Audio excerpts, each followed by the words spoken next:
Fala pessoal, está começando aqui mais um Na Brasa Podcast. Meu nome é Ítalo Loranzon. Hoje um podcast muito especial, porque nós não estamos só presentes aqui no YouTube, estamos também aqui pelo Grupo Rio Claro, lá no Facebook, né? E tem a página de... O que tá? Só a página que tá aqui? A página do Ricardo Salles tá aqui. MMA. Maravilha. Tô com André Jimenez. Como é que tá? O que vamos comer hoje, André? E aí, pessoal, tudo bem? Tranquilidade. Hoje a gente vai comer bem, a gente vai fazer um short rib com entrecote e tem mais umas entradas ali que tá ali atrás. Hoje a gente vai comer muito bem. Espero que o Ricardo goste. Você gosta de carne bem passada ou mal passada? Eu sou vegano. É vegano? Puxa vida. Dançamos então. Brincadeira aí, pô. Mas a comida aqui é vegana também, né? A vaca é vegana. É, a vaca só come capim. Ó, a vaca é vegana, olha o que aconteceu com ela. Tá então certo. vai, inaugura o nosso programa pra gente. Vamos lá. Aê! E com esse fogaréu está inaugurado o nosso 22º episódio no Na Brasa, com ninguém menos que o cara responsável por incendiar as girafas da Amazônia. Eu lembrei até do Macron com esse fogo aí, que tá lá na França, na Europa, tá pegando fogo em tudo. E os caras só falam que é culpa nossa quando é do Brasil. Quando é lá, a culpa é das mudanças climáticas. Não, né? Ali não tem ninguém culpado de nada. A culpa é só dos brasileiros e, óbvio, do Bolsonaro e minha. Né? Pois é. Você era ministro nessa época, né? Do Notre Maison Brûle, né? Nossa casa está pegando fogo, Exatamente. Né? Como é que foi essa época, velho? Foi... Deve ter sido tranquilo, né? Tranquilo de boa, né? Não teve nada assim. Eu dobrei a dose de remédio para dormir e foi tranquilo. Não, mas, de fato, há uma hipocrisia muito grande, né, nessa área, porque esse pessoal destruiu o meio ambiente. Cortaram todas as florestas na Europa, usam combustível fóssil faz 200 anos, fizeram tudo o que eles quiseram e continuam fazendo, né? A gente tem que lembrar que as grandes discussões ambientais do planeta em torno dessas mudanças climáticas e tal... Bota esse negócio aqui pra tá cozinhando minha orelha. Olha lá, tá achando que tá na Espanha? Obrigado. Mas o fato é que eles destruíram e continuam queimando combustível fóssil. E vem apontar o dedo para nós como se a culpa fosse nossa. Quer dizer, é uma barbaridade isso aí. Uma barbaridade total.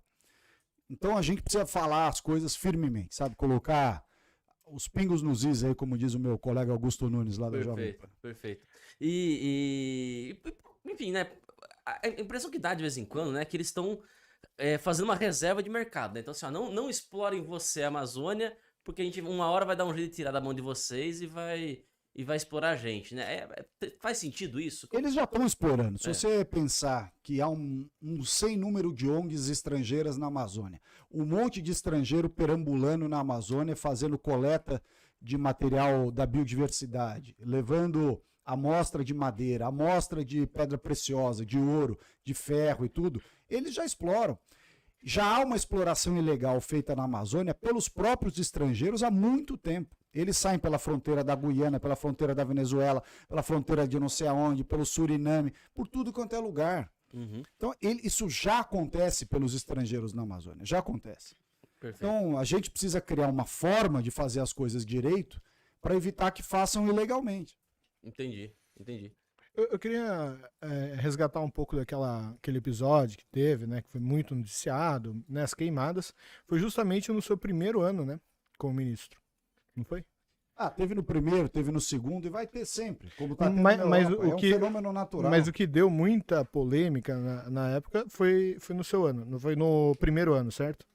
O grande volume inicial que eles usaram para bater no governo Bolsonaro foram as queimadas em agosto de 2019. Como se houvesse alguma culpa do governo, né, do Bolsonaro, da direita, dos agricultores, do que quer que seja, em torno das queimadas. Há um percentual de queimadas que são criminosas? Certamente há, como sempre houve. Mas há uma outra parte, talvez majoritária, eu digo majoritária porque o fenômeno climático ele é inexorável. Você não muda o regime de chuvas, você não muda a temperatura. Foge do controle, né? Foge do controle, exatamente. Então, essas coisas acontecem. Como você lida com elas que é a grande diferença. O governo do presidente Bolsonaro colocou imediatamente, assim que começaram as queimadas em 2019, lançou a GLO, né, a Operação de Garantia da Lei e da Ordem, para combater as queimadas. Tanto que, no primeiro mês subsequente ao início da operação de combate às queimadas, que foi setembro e outubro de 2019, foi o menor índice de queimadas nos últimos 15 anos, Certo. graças ao nosso esforço do governo. Então mostra o seguinte, que o governo agiu. Agora, tem coisas que estão fora realmente do controle, e a turma não perde essa oportunidade para fazer, logicamente, uma campanha antibolsonarista, antidireita, anticonservadora e tal. Aquele papo de que a Amazônia está reduzindo não sei quantos campos de futebol e etc. Tem isso mesmo? Existe realmente? Faz sentido essa... Não, existe um grau de desmatamento da Amazônia por várias razões. Primeiro, porque em muitos lugares são propriedades privadas.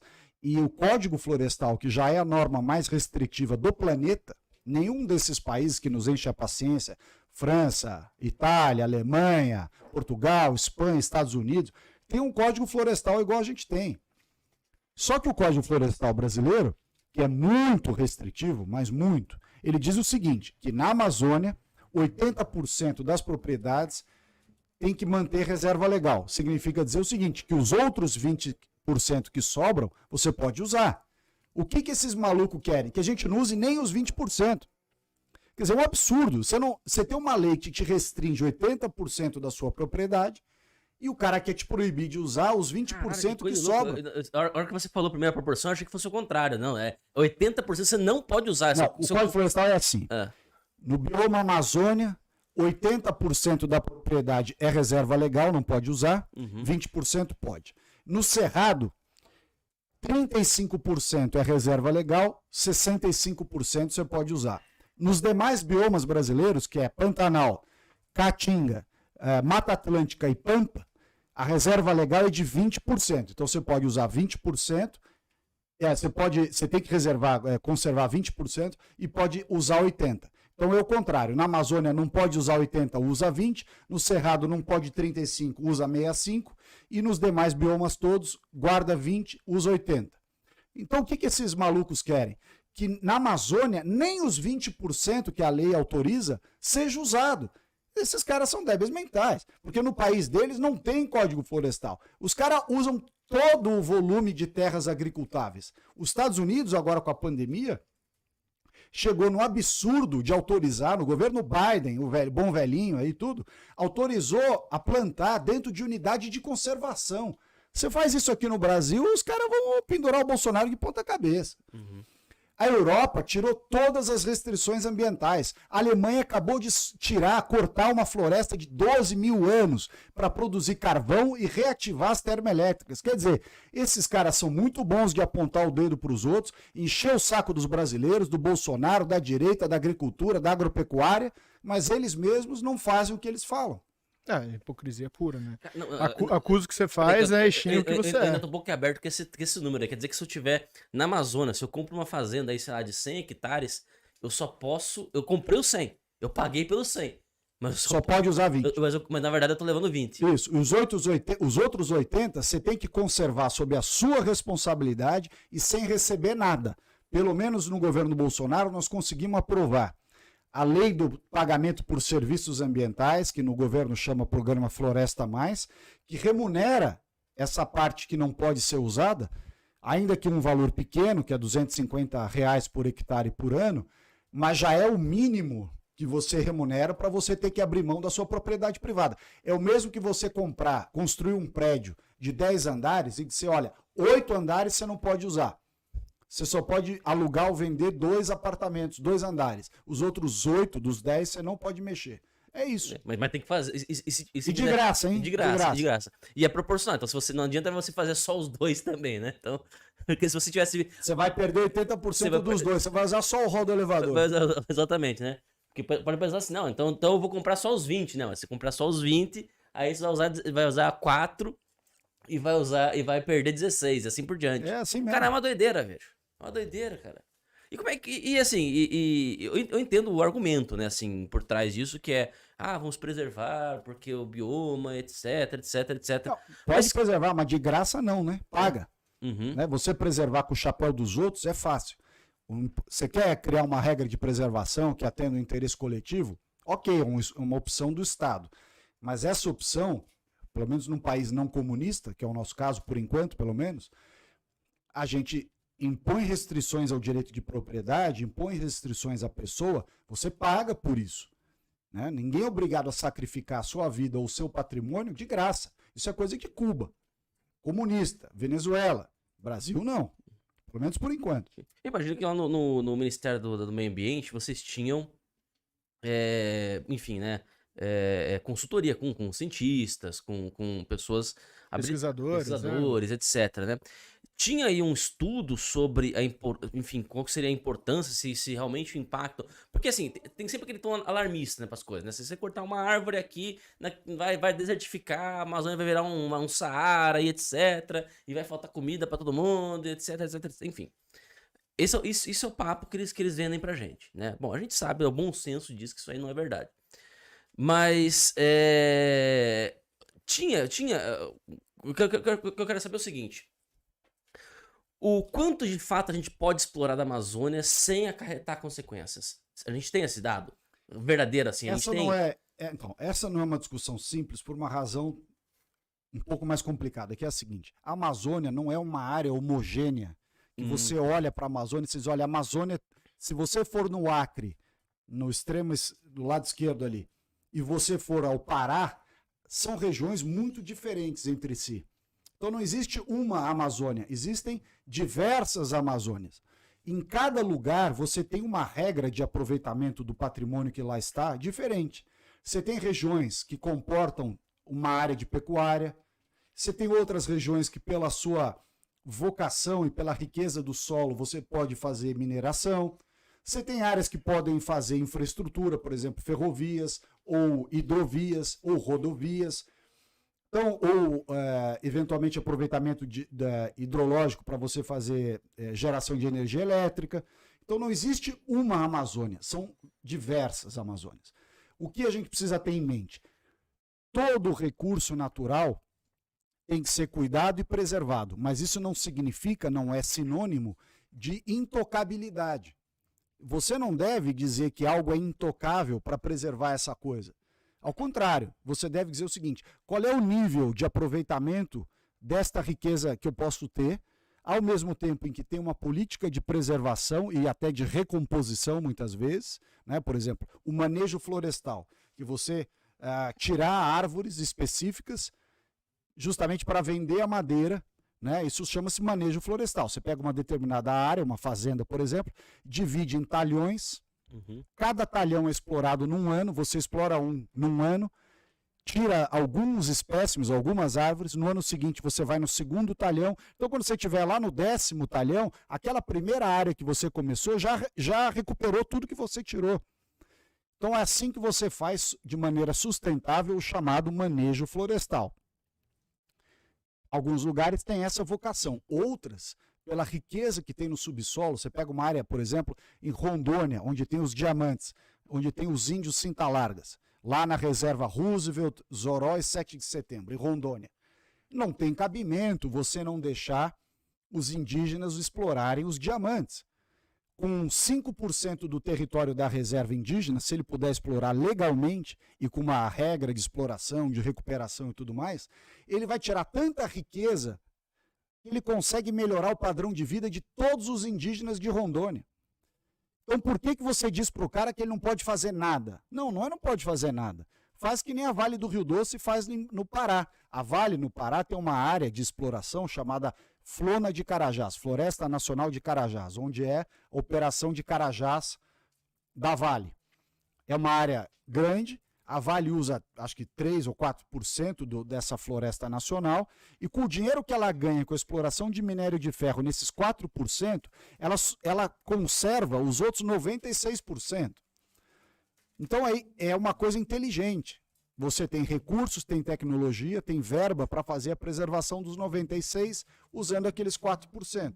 Por que a Vale pode e os indígenas não podem? Por que a Vale pode no Pará e um determinado grupo não pode lá em Rondônia, lá em Roraima, lá no Acre? É uma estupidez, é coisa de gente ignorante dizer que não pode fazer nada. A intocabilidade, ou a ideia da intocabilidade, não é sinônimo de preservação. É sinônimo de pobreza, de miséria, e aí sim um convite à ilegalidade, porque uma região onde as pessoas estão miseráveis, passando necessidade, fome, etc., qualquer oportunidade que aparecer, inclusive de coisas ilegais, de roubar madeira, de fazer garimpo ilegal, disso, daquilo, pecuária, grilagem, tudo, ele vai pegar, porque é a única opção que o cara tem. Então você joga o cara na miséria, ele faz qualquer coisa para sair da miséria. É isso que essa turma não entende. Além de cuidar do meio ambiente, precisa antes cuidar das pessoas. Ou você cuida das pessoas, ou o assunto ambiental vira uma futilidade.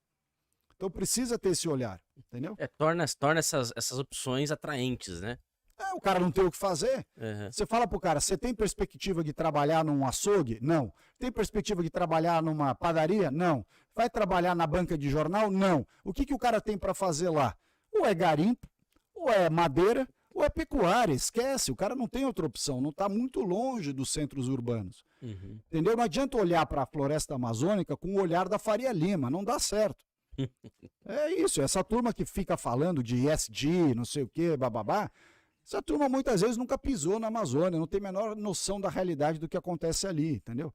Então, precisa ter uma ideia clara de cuidar das pessoas, melhorar o padrão de vida deles de verdade, não um discursinho de sustentabilidade, relatórios de ESG para Nova York e tal, isso é bobagem. Precisa fazer uma coisa que melhore a vida dos caras de verdade. A hora que você melhorar a vida dos caras de verdade, naturalmente vem o cuidado ambiental. É a frase do Paulo Guedes em Davos, em 2019. A pobreza e a miséria são os maiores inimigos do meio ambiente. E a Amazônia é a prova disso. Perfeito. Eu lembro que quando tem uma época que o Alan dos Santos, né, tava lá no Pará, ele foi para Novo Progresso. Quem? Alan dos Santos. o Alan. O Alan do Terça.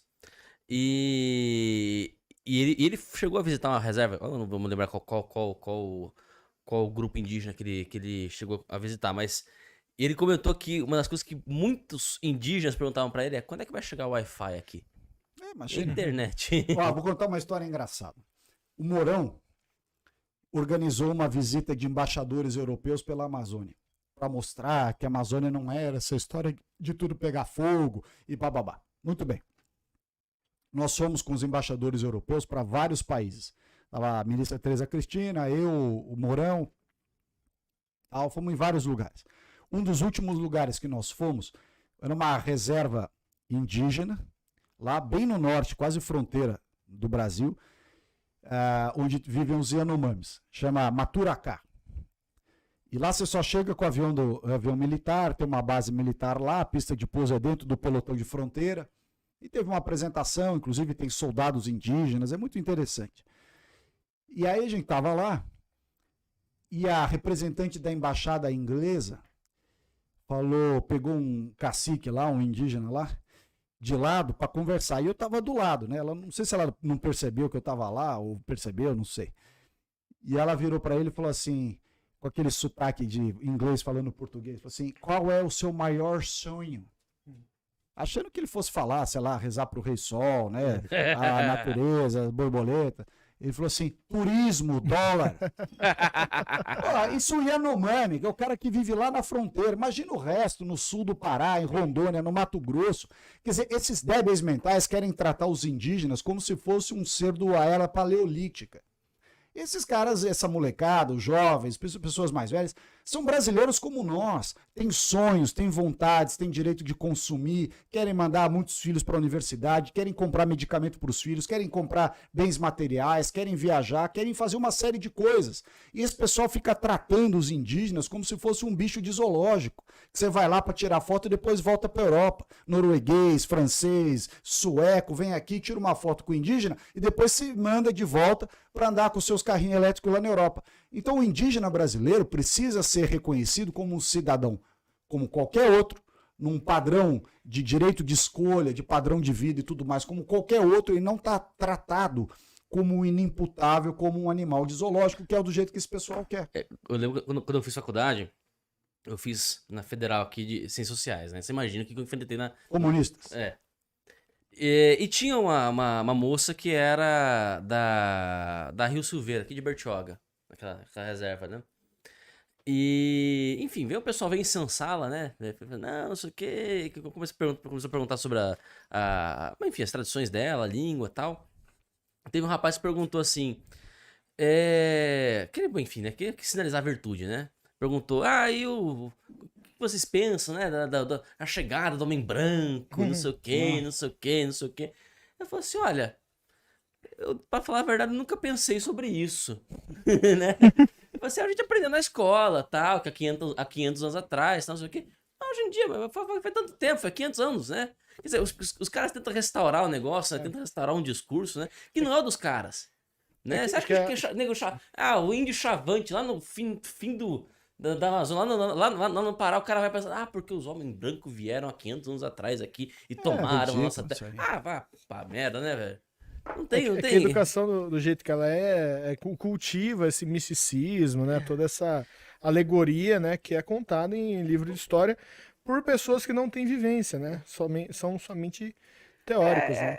Exatamente, é só conversa carechinha, só, né? Não, isso é um desrespeito aos indígenas. Você tratar o cara como a moça, o ser humano indígena, como uma pessoa incapaz de decidir por si mesmo.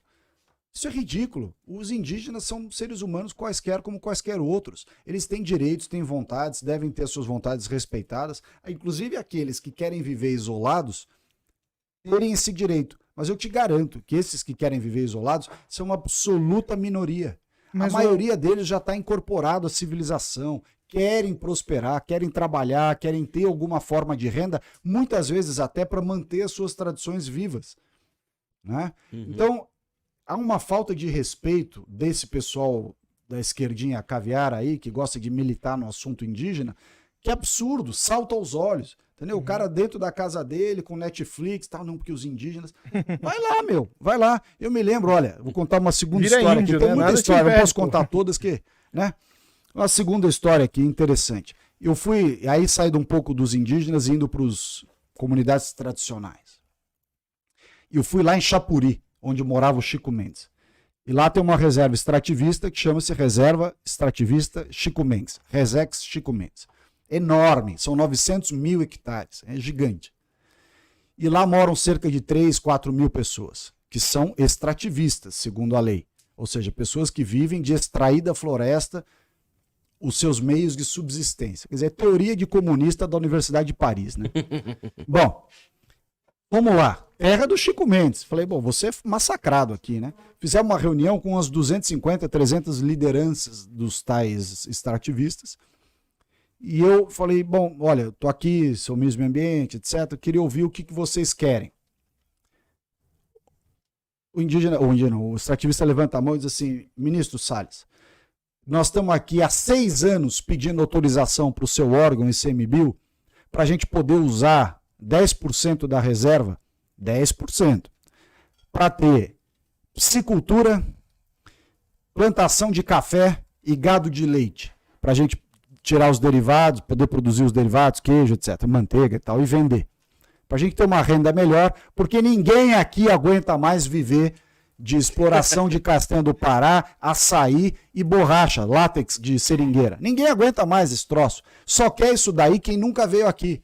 É uma vida infernal, horrível, não sei o que e tal. Ou seja, a teoria chamada florestania, que é a teoria que a Marina Silva criou, dizendo que o homem bom vive na floresta, de acordo com os meios obtidos na natureza. Nem ela vive desse jeito. A mulher é candidata a deputado federal em São Paulo, com o dinheiro lá da dona do Itaú, diga-se de passagem. Então, o final das contas é o seguinte, nós precisamos encarar a realidade como ela é de verdade, e não esse discursinho politicamente correto do Leblon, de Ipanema, da Vila Madalena, esses chatos que falam um monte de bobagem, mas não vivem desse jeito. Perfeito. Mas, Salles, tira uma dúvida. Qual que é a vantagem para essas pessoas manterem preservações indígenas da maneira... Boa pergunta. Por quê, né? Por que nego enche tanta paciência? O que ele ganha Porque com nos isso? Estados Unidos, você veja, nos Estados Unidos você tem cassino em reserva indígena, você tem, enfim... Os índios lá são capitalistas pra caramba. Pois é. Você vai tirar uma foto do Grand Canyon, $5, cara. Você tira a foto. Essas respostas são sempre complexas, né? Uhum. Não tem uma razão, se diga, por causa disso. São várias razões ao mesmo tempo. Você tem aí no meio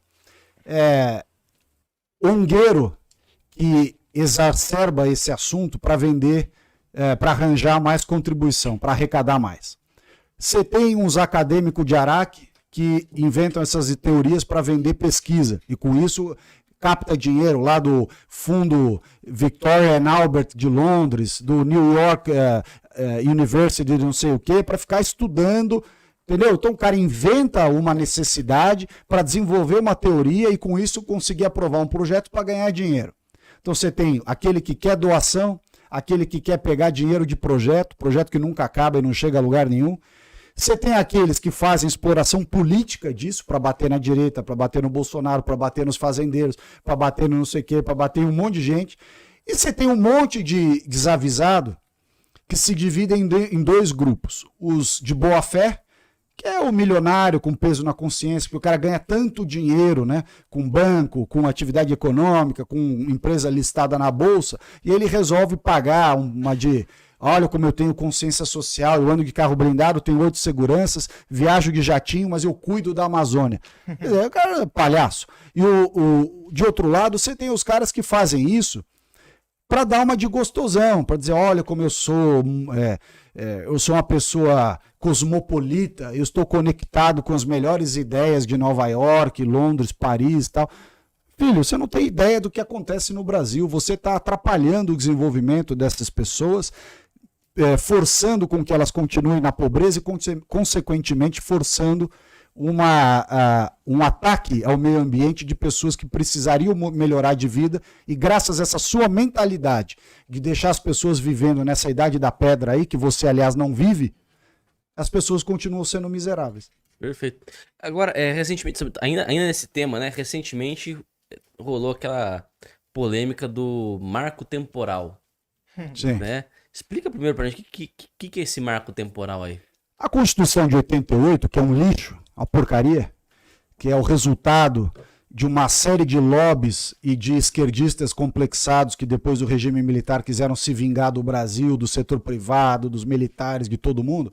Essa Constituição de 88, que é uma porcaria, colocou uma questão lá que diz o seguinte: os indígenas têm direito às terras que ocupavam historicamente, entendidas, consequentemente, como aquelas que ocupam até esta data, ou seja, da publicação da Constituição de 88. Ou seja, dizia basicamente, em outras palavras, que os indígenas teriam direito de ter reservas indígenas sobre terras que até então ocupavam, ou seja, até 1988. E que o Estado teria 5 anos a partir de então, ou seja, até 1993, para instituir essas reservas indígenas. O que aconteceu dali por diante? O pessoal falou, não é assim. Se houver um indígena ocupando uma área, mesmo que seja depois de 88, ele tem direito a reclamar a terra. Quer dizer, se eu for hoje, lá na Avenida Vieira Soto, Ipanema, no Rio de Janeiro, onde o metro quadrado mais caro do Brasil está lá e disser assim, não, os meus antepassados indígenas moravam aqui, ó, na esquina da Vieira Soto com o Jardim de Alá. Eu tenho direito a pedir uma terra indígena lá. Quer dizer, é um negócio que não tem cabimento.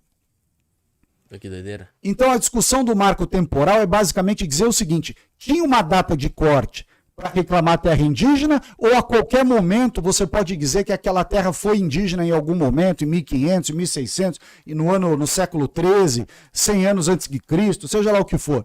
Quer dizer, isso gera uma insegurança jurídica no Brasil absurda. Porque qualquer um, malandro ou não, bem informado ou não, pode chegar lá e falar, olha, isso aqui era terra indígena, pega um laudozinho do antropológico qualquer lá, um picareta qualquer, e resolve reclamar aquilo como terra indígena. E não há segurança jurídica.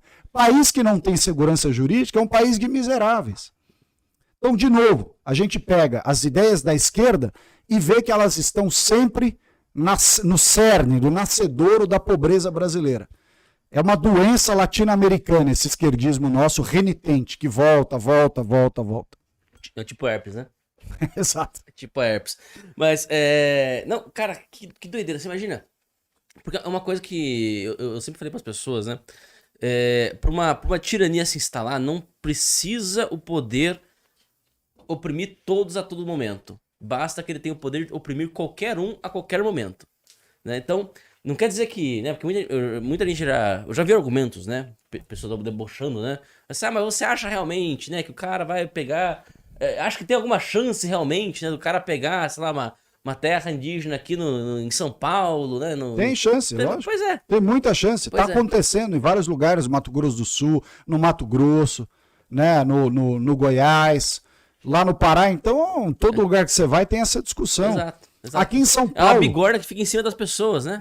em São Paulo, no Pico do Jaraguá, na boca da rodovia dos Bandeirantes, entrando na capital da cidade mais rica, do estado mais rico do Brasil, tinha uns indígenas lá dizendo que aqueles 270 hectares eram terra indígena. Era uma área de 7 hectares, ou 17, agora não me lembro, que eles próprios disseram que era 200, a FUNAI deu como 200, aí depois o Supremo, anos depois, disse não era 200, aqui é 17. E aí quando houve a decisão, os indígenas invadiram ali onde tem as torres de televisão no Pico do Jaraguá. Uhum. Eles invadiram as antenas de televisão e disseram que ou permanecia em 200 ou eles iam cortar o sinal de televisão do estado de São Paulo inteiro. Quer dizer, olha a loucura. E eu me lembro que eu fui conversar com o indígena, fui conversar com ele, o cara veio pra mim, nós outros vivemos aqui há muitos anos. Eu falei, de onde você é, porra? O cara falou, eu sou do Paraguai. Eu falei, você é Paraguai, o que você está fazendo? Não, nós outros, a comunidade indígena da América é uma só, o povo indígena. Eu falei, quinto dos infernos. Onde é que nós estamos vivendo? Comi um outro aqui, né? O cara, Todo, os caras é paraguaio, estão lá na boca de São Paulo, no Pico do Jaraguá, dizendo que tem direito à terra. E nós estamos fazendo papel de idiota concordando com isso. E os caras estão rindo da nossa cara, pô. Que maluquice, velho. Cara, a comunidade indígena é uma só. É o caralho, velho. Os caras se matavam, guerra e tudo, aí vem dizer com esse papo furado. Mas isso é o quê? Essa mentalidade dos esquerdinhos. Não pode criticar, não pode falar nada, porque politicamente incorreto. Vai se catar, pô. Não, eles eram literalmente canibais. Um comia o outro aqui, literalmente, né, no sentido, né, alimentício mesmo, né? E caralho, velho, que doideira. Enfim, quer fazer uma pergunta aí? Quero. Sobre os militares. Aproveita, né, pra morar o bico, porque você tá há meia hora já querendo pegar. Tô. Aqui. E se tiver morto. Tô querendo pegar uma HZB aqui. Homens ricas bolsonaristas. Boa. se também tiver esquentado, joga fora ou põe mais. Não, aqui, tá bom. Beleza. Eu, pelo menos que eu tenho visto, né, o exército tá mais atuante, né, no combate às queimadas, né, ao próprio desmatamento na Amazônia. Inclusive o Mourão, né, pegou essa missão para ele, né, ou foi incumbido, foi, enfim, determinado que ele fosse cuidar disso, né. Você acha que a intervenção militar, nesse caso, né, é saudável ou deveria ser realmente pelas vias civis? O que você pensa sobre isso? Olha, naquele momento, os militares desempenharam um papel importante, primeiro porque eles conhecem a Amazônia, têm os meios necessários para se locomover na Amazônia, né? A Amazônia é muito diferente de São Paulo, do Rio de Janeiro, de Minas. Você pega uma estrada e fala aquela tal cidade, pega uma estrada e vai lá. Às vezes não tem estrada, às vezes não tem caminho, então você tem que ir de helicóptero, muitas vezes. Quem tem esses meios são as Forças Armadas. Mas para meios, né? Na verdade, eu acho que a melhor composição possível são as forças ambientais, tanto as federais quanto as estaduais, que se omitiram muito no combate ao desmatamento da Amazônia. Os estados simplesmente lavaram as mãos e deixaram esse problema no colo do governo federal. E usar a Força Nacional. A Força Nacional é composta por policiais, e, portanto, estão acostumados com esse trabalho investigativo, de repressão ao crime, né? A Força Nacional, eu quero crer que é mais adequada para essa missão, salvo o aspecto logístico, que realmente os militares, a Força Aérea, o Exército, a Marinha, têm os meios para a logística mais bem adequados, porque é justamente o trabalho deles, né? Uhum. Perfeito. O Brasil é o país que tem a maior fronteira terrestre do mundo, né? E grande parte dessa fronteira fica... a Amazônia está lá, né? O tráfico de drogas, né? Os grandes produtores de cocaína, especificamente, eles entram pela Amazônia, né? E aquilo ali é gigantesco, é achar agulha no palheiro ali, né? Você entende, né, que existe, no meu ponto de vista parece que existe, mas queria saber de você, existe essa certa conivência entre esses partidos de esquerda com os grandes cartéis de narcotraficantes? Eu acho que ali Opinião naquela... mesmo, tá? Não então, precisa embasar, eu não sou tá? especialista nisso, mas Nem eu. ali naquela Faço região, churrasco. ali tem de tudo, né? Você tem esquerda, tem garimpeiro, pescador ilegal, tem grileiro, tem traficante de droga, traficante de arma. É a casa da mãe Joana, a fronteira na Amazônia, que é um local de difícil acesso, difícil você monitorar e tal, e muito grande, como você falou. O que eu acho que precisava acontecer lá na região? Uma espécie de autorização permanente para as forças militares empregarem o máximo de uso de força. Ou seja, avião clandestino, derruba. Barco com não sei o que, afunda. Invasão de não sei o que, mete bala. Atira primeiro, pergunta depois, né? Exato. O que está acontecendo ali na verdade? Boa coisa não tá Você fazendo, tem né? um tráfico de drogas internacional fortíssimo, tanto pelas vias fluviais quanto aéreas, com aqueles aviãozinhos, e as forças militares que fazem a segurança da fronteira, sempre ameaçadas de serem processadas e punidas por eventualmente usarem o excesso de uso de força. O que acontece quando você ameaça o cara de excesso de uso de força? Ele usa força de menos, porque ele tem medo de ser processado. Então nós estamos fazendo papel de idiota nas fronteiras. O cara entrou com avião ilegal no Brasil, derruba o avião, acabou, fim de papo. Se o cara entrar... Você já viu as baterias antiaéreas que tem no Israel? Entrou um avião não autorizado em Israel, eles derrubam o avião, não tem aviso para automático, né? pousa, balança a asa, não tem nada disso, derruba e ponto final. Agora, no Brasil não dá, né? Porque o cara vai ser processado. E fica na mão daí do legislativo de tentar mudar, né? A legislação. Só que é uma merda, né? Como você falou, a nossa Constituição é uma bosta, né? Ela trava tudo, Dá né? direito para quem não precisa ter direito, né? A verdade é essa. Sim. Protege um monte de porcaria e o cidadão de bem tá acuado. Esse é o que acontece na prática. Inclusive, né? Não sei se você sabia, mas o Ulisses Guimarães, né? Que foi o cabeça ali da Constituição, ele é aqui de Rio Claro, né? Você tá na terra dele, cara. Pois é, o Luiz Guimarães queria ser presidente da República e, portanto, não contrariava os interesses de ninguém e deixou tudo quanto é lobby, visão preconceituosa, revanchismo e tudo mais ser impregnado dentro da Constituição e deu essa porcaria aí. Você é advogado, né? Uhum. Por que você escolheu entrar na área do meio ambiente? Porque eu também sou advogado e a galera que ia para a área do meio ambiente, cara, não é nem um pouco teu perfil. É bem diferente. A Pois é. Não, eu sempre fui muito voltado, sempre gostei muito de discussões de diminuição da interferência do Estado na economia, nas políticas regulatórias e tudo mais. E quando surgiu o convite para eu ser secretário de Meio Ambiente aqui do Estado de São Paulo, é uma área que o direito, como você falou bem, tem grande influência. Claro que muitos operadores do direito na área ambiental são de esquerda. Então você tem uma visão muito forte, né? Anticapitalista, anti-empreendedora, né? Anti-setores produtivos. Mas isso talvez tenha sido um estímulo para mostrar que existe um outro lado, para mostrar que a questão ambiental não é monopólio nem prerrogativa da esquerda, ao contrário, que a direita consegue fazer um cuidado ambiental muito mais lógico e duradouro. Mas para isso você tem que quebrar os paradigmas, e quebrar paradigma gera polêmica, né? É dar murro em ponto de faca, né? Mas a sua estadia aqui seu mandato, né, como secretário aqui em São Paulo, resultou num processo, né, que até hoje o pessoal desencava, né, ressuscita para falar. Fala um pouquinho, o que era esse processo exatamente? Bom, primeiro tem que dizer o seguinte, eu ganhei o processo. Ganhei. Então, para os cretinos que falam, foi condenado. Foi condenado, não, ganhei o processo. Fui condenado por um juiz petista que escreveu, inclusive, a sentença citando Marx. Né? Sério? Tá lá na sentença, segundo Marx, não sei o que, não sei o que, não sei o que lá. Então, um juiz que cita Marx, não preciso dizer o quão petista, o quanto esquerdinho ele é. Muito bem. Segunda instância, eu ganhei o processo. O que era esse processo? Uma coisa simples. Os caras tinham contratado um estudo de professores da USP, eu acho, pagaram R$1 milhão pelo estudo, fizeram o estudo tudo errado, fizeram o estudo em 2014, usando imagem de 2006. Então você imagina, 2006 ou 2007, eu não lembro mais. Você imagina o grau de erro que tinha nas imagens. Você dizia, aqui não pode mexer. Você olhar a foto atualizada, tinha prédio, avenida, indústria. Você fala assim, mas como assim? Isso aqui tá errado.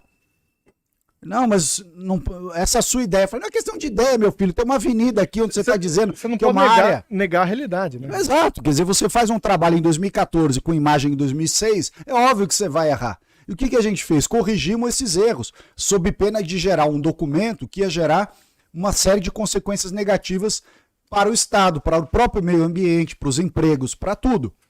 Aí veio a esquerdalha e falou, não, está atuando em favor das mineradoras, está atuando em favor da indústria. Eu estou atuando em favor da lógica, do bom senso, da racionalidade, do equilíbrio. E esse pessoal não gosta disso, né? Gosta de dogmatismo, xiitismo, ecoxiitismo. E aí quando você enfrenta isso, os caras vêm de tudo, né? Vêm com tudo pra cima de você. Mas eu ganhei o processo, antes que esses babacas repitam isso. Boa. Você acumulou muito processo aí na tua jornada? Não, os caras querem se vingar de tudo quanto é jeito, né? Infelizmente. Mas você tá sofrendo muito processo, respondendo muito? Eu tô, mas eu ganho todos, porque eu não faço nada errado, procuro fazer o melhor possível. Sou um cara muito franco, direto. E se a gente erra, conserta, não tenho compromisso com erro. Você foi muito convocado pelo Congresso para dar explicações? Foi. Convocado não, porque eles sempre tiveram a delicadeza de me convidar. Existem duas formas de você ir, ou convocado ou convidado. Sim, sim. Eu fui sempre como convidado, nunca fui convocado. Mas como convidado eu fui umas 5, 6 vezes. Eu adorava, né? Debater com a turma lá, uma delícia. E outra, né, assim, eu já assisti muitas das suas entrevistas. Uma enfim, delícia, né? uma delícia. Ele regaçava, né, os caras, então... Eles não queriam, ele não era um cara bem-vindo, né, pô... Chama pra ele explicar, vai que ele explica mesmo, né? Entendeu? Não é gostoso, não é gostoso.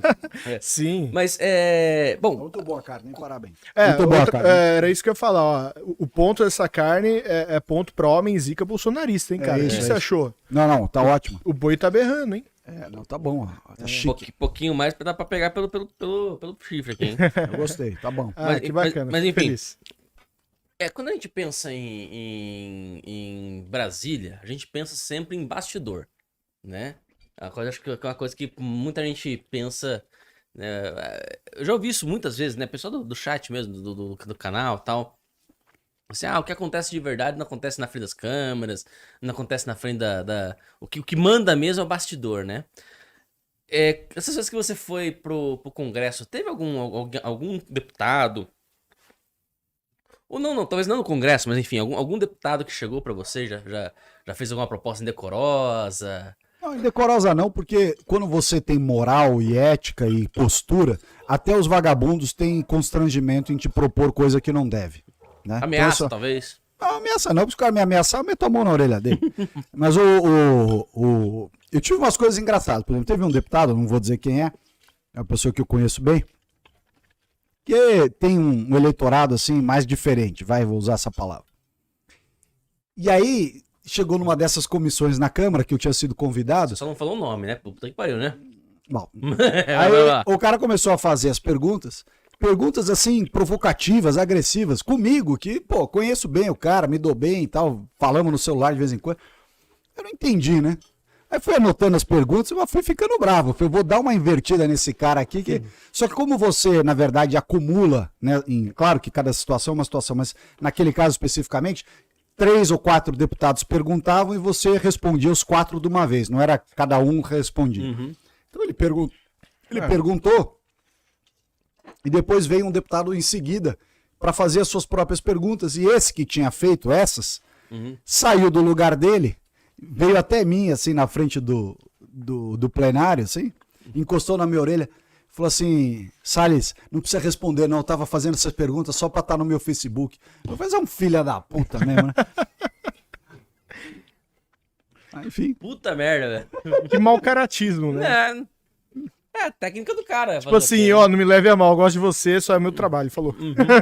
Foi bem isso mesmo. Né? Não é pessoal, não. Tamo junto. Tô fazendo só pra fazer firula só. Fazer o quê?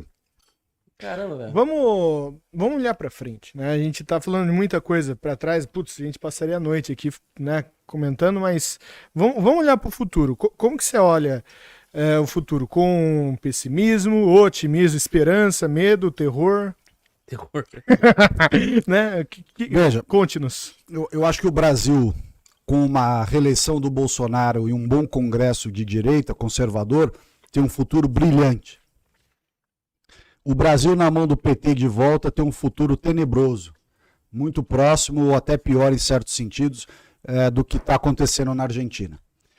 Se as pessoas não se atentarem, né? Muita gente fica o mimimi e fala, o Bolsonaro fala muito palavrão, o Bolsonaro é grosso, o Bolsonaro come farofa e cai no colo. Bom, e daí? Comparado com a malandragem que é o PT, com a roubalheira que eles fizeram, com o aparelhamento, com a destruição da máquina pública brasileira, com a ascendência ao poder das pessoas mais desqualificadas que a gente pode imaginar, o fato do Bolsonaro falar palavrão ou comer farofa e não sei o que é irrelevante, desculpa, tem que parar de frescurite, entendeu? Então essa é uma coisa que me preocupa muito, porque você tem algumas pessoas de bem que insistem nessa coisa, mas nesse aí eu não voto. Tá bom, você vai votar no outro então? Não sei. Não tem não sei. A eleição esse ano vai ser entre duas pessoas, o Bolsonaro e o descondenado. Não tem muito o que pensar, entendeu? Não tem o que pensar. Por mais ressalvas que eventualmente uma pessoa ou outra possam ter em relação ao Bolsonaro, de uma coisa ou outra, empatias pessoais ou tal, isso não justifica você votar num vagabundo. Ou deixar de votar, né, anular o voto e com isso permitir que o vagabundo seja eleito, desculpa. O Eduardo Bolsonaro postou um meme acho que hoje ou ontem. Da sorveteiro? Do sorveteiro. Espetacular. Tem um sorvete de limão e de bosta. Mas de limão, mas não gosto muito de limão. Isso. Então come de bosta. Fazer o quê? De bosta. Eu não postei porque eles iam travar minha rede, esses porra aí.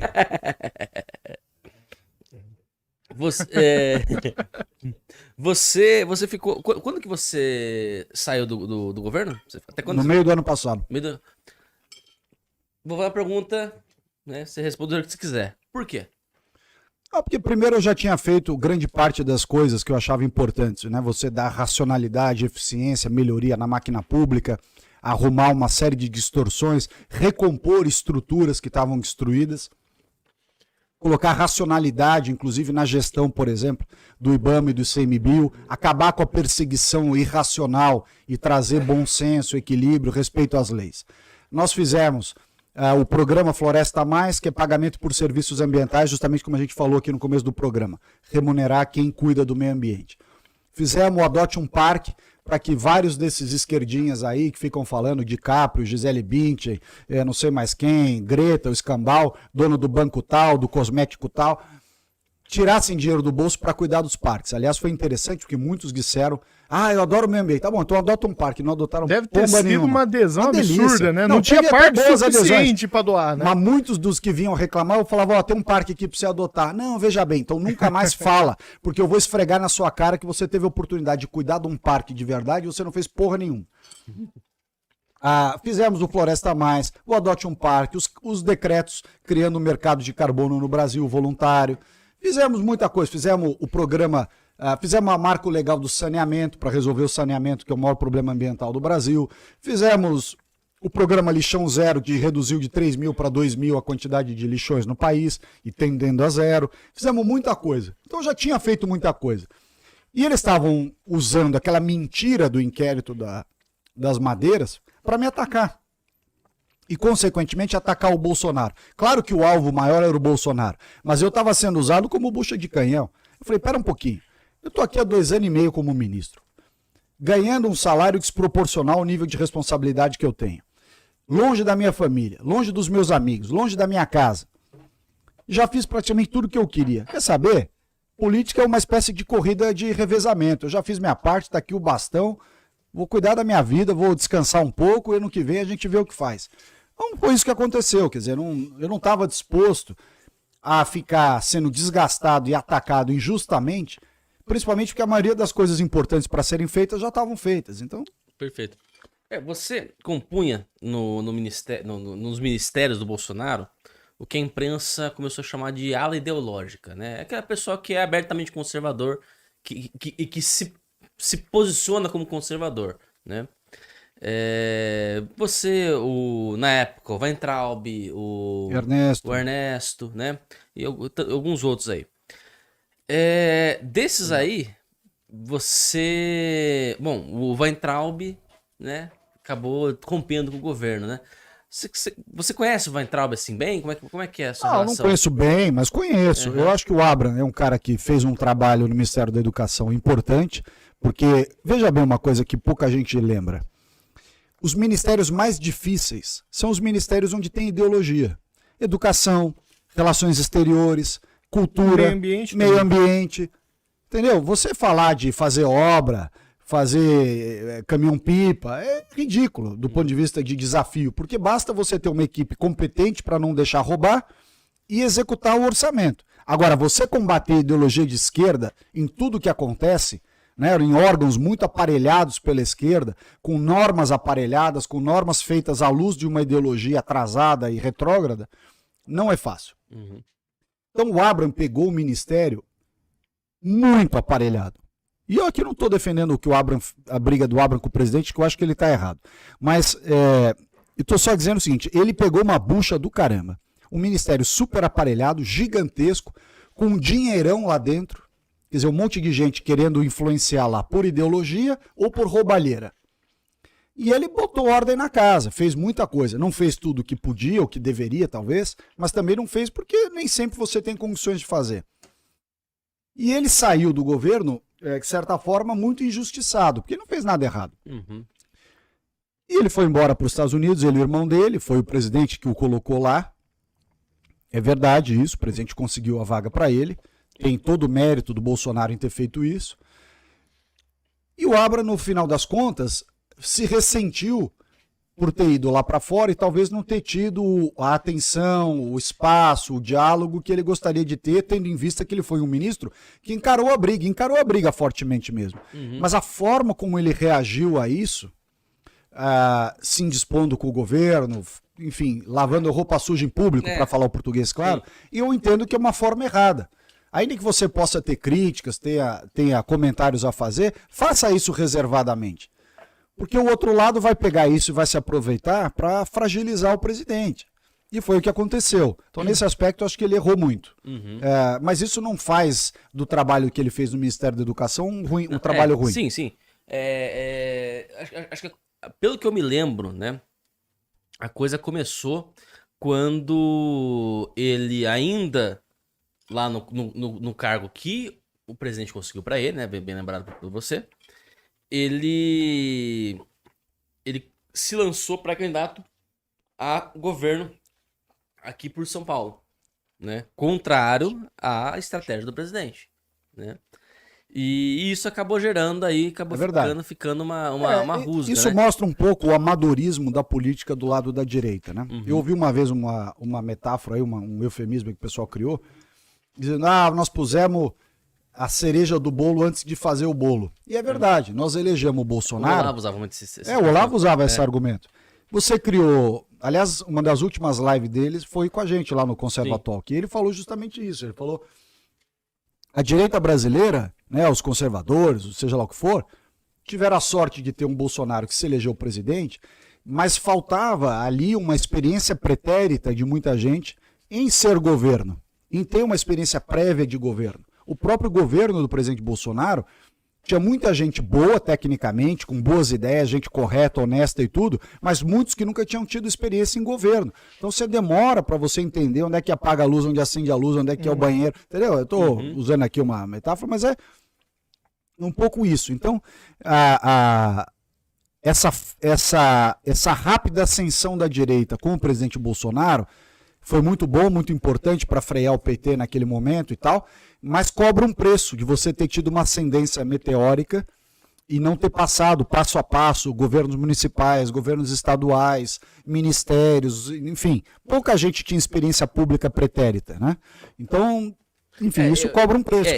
Basicamente, né, acabou sendo um governo imaturo, mas não de forma pejorativa. Eu acho que imaturo é que tudo aconteceu muito rápido, mesmo, né? Eu acho que não só o governo, mas eu lembro vendo... Eu diria inocente mais do que imaturo, porque a inocência foi de acreditar que você podia mudar tudo ao mesmo tempo, de uma vez só. E um país complexo como o Brasil, tem 210 milhões de pessoas, um tamanho continental, diferenças regionais muito grandes, diferenças culturais muito grandes, uma elite, em grande parte, omissa e condescendente com coisas erradas que aconteceram no passado, que quando você vê uma parte da elite empresarial brasileira, ou do mercado financeiro, ou de vários segmentos, dizendo, eu vou votar no Lula, você entende que parte desse pessoal quer voltar a roubar com o PT. Exato. Quer voltar a ter esquema. Gente que era um Zé Ninguém ficou milionário com o PT. Então esse cara quer o PT de qualquer jeito. Ele não está preocupado com o Brasil, né? Então, e essa pessoa, quando o Bolsonaro ganhou, ela fingiu que ela ficou amiga do governo do Bolsonaro para tentar morder alguma coisa. Como não mordeu, não conseguiu o esquema, não conseguiu um naco do Estado novamente para ela fala, então com esse cara eu não brinco mais, eu quero outro de volta. Então até entender que essas pessoas não eram dignas de respeito, não eram dignas de uma conversa transparente, que certas estratégias ou certas estruturas podiam ser muito bonitas nos livros teóricos de Mises, de Hayek, de tudo, mas que no Brasil, um país imerso a essa doença latino-americana que é uma visão esquerdista da realidade, não funciona. E você tem que saber trabalhar dentro da realidade e não criar uma teoria de laboratório e achar que isso vai funcionar bem. Mas isso foi na melhor das boas intenções. O governo Bolsonaro veio com gente séria, honesta, dedicada para fazer o bem. E mesmo para fazer o bem, você tem que ter experiência. E muita gente, infelizmente, não tinha essa experiência. Não? Eu lembro até hoje. Eu tava cobrindo a Câmara nesse dia. Uma comissão, agora não lembro o que era a comissão. E eu vi um deputado do PSL, que depois até rompeu com o Bolsonaro, não lembro qual que foi, acho que foi o delegado Valdir, sendo orientado por uma assessora do Freixo. Por quê? Acho que ela ficou com dó do homem, né? Porque você tá tão perdido aqui com o regimento, deixa eu lá dar uma ajuda pra ele. A assessora do Freixo, ou era do Freixo ou de algum petista aí. Mas a assessora de um cara de esquerda foi lá e deixa eu ajudar você aqui. Ele ajudou com alguma coisa ali da questão do regimento, tirou a dúvida dele da questão do regimento. Por quê? Porque ele próprio não tinha essa pessoa. Ele não tinha a pessoa que entendia disso. Teve muita gente despreparada e traíra que se elegeu na esteira do Bolsonaro, né? Esse ano, 2022, vai ser muito diferente. Eu não acho que esse pessoal que simplesmente grita... Eu sou o coronel fulano, general ciclano, eu sou não sei o quê. Não é assim. Agora o cara tem que mostrar que tem conteúdo, que tem princípios, tem valores, tem história, né? Tem lastro para aquilo que quer representar. Então eu acho que até nesse aspecto, a bancada da direita, dos conservadores, dos bolsonaristas e tal, vai eleger gente de um nível melhor.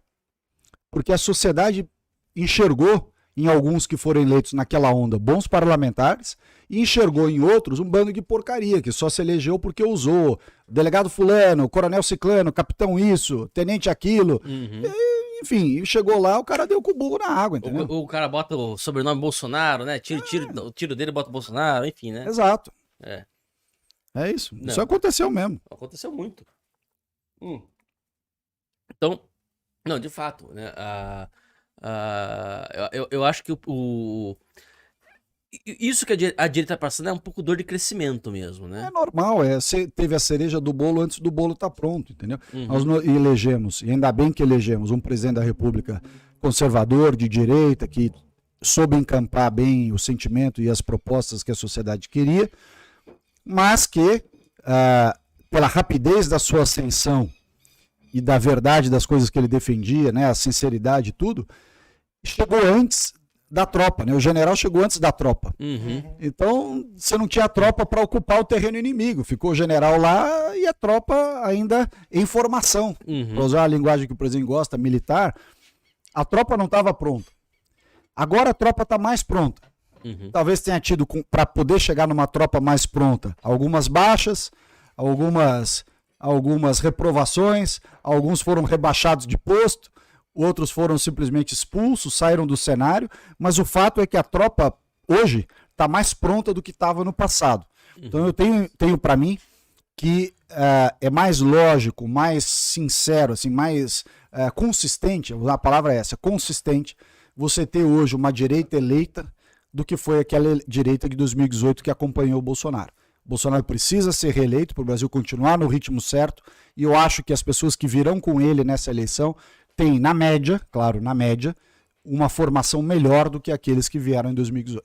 Agora, vamos falar um pouquinho de um assunto que eu acho que o pessoal não gosta muito de ouvir, mas a gente vai ter que citar. A gente sabe que a eleição não está garantida, por mais que a gente duvide um pouco das pesquisas, a gente duvida do engajamento do público do Lula, né? Digamos que o pior aconteça e o Lula se reeleja. Se eleja, né, no caso aqui, né? O Bolsonaro não se reeleja. Você acha que é game over? Depende do que você entende de game over. Eu acho que o Brasil entraria, supostamente... E qual seria o papel, já emendando, né? Qual seria o papel de uma direita que você vê assim, uma direita que vai, bolsonarista que vai se eleger agora pro Congresso nesse ano? No cenário desse. Eu vou começar pelo final da resposta, Vamos lá. da pergunta, perdão. Eu acho que nunca foi tão importante ter um legislativo bom, tanto no Senado, na Câmara, quanto nas assembleias legislativas nos estados.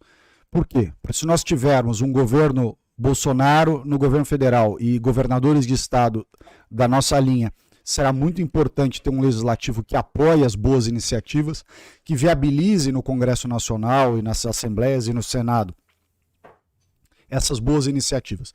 Nós sofremos muito nesses 3 anos e meio por ausência de uma base sólida, de uma liderança parlamentar e de uma coordenação política dentro do Palácio do Planalto que fosse efetiva, fosse eficaz. E, consequentemente, surge a necessidade de ter uma base parlamentar melhor para suportar, para dar assistência, para ajudar mesmo um governo do presidente Bolsonaro e respectivos governadores. A contrário senso, ou seja, se isso não acontecer, Deus me livre, o Brasil vai entrar numa espiral muito ruim de falta de desenvolvimento econômico, de pautas ruins, de uma visão equivocada. Isso vai trazer consequências muito sérias. E, novamente, super importante ter um legislativo bom para, dentro das regras do jogo, barrar aquilo que de ruim vier do executivo. Você tem que ter um legislativo suficientemente bem entrosado, preparado, estruturado e com estratégia para barrar aquilo de ruim que venha de um eventual executivo comandado pelo PT. Então, seja para apoiar o Bolsonaro, seja para barrar o outro, a gente tem que estar no Congresso bem fundamentado. Não acho que o Brasil vai enfrentar uma guerra civil. Não é da nossa natureza isso, tal. Mas acho que nós enfrentaríamos, numa hipótese dessa, uma situação muito ruim economicamente, uma destruição do tecido social. Basta olhar para o que está acontecendo na Venezuela. A Venezuela é o espelho do que o Brasil seria no limite. E a Argentina é o espelho do que o Brasil seria no meio do caminho. Então a gente passaria por uma Argentina e poderia chegar numa Venezuela.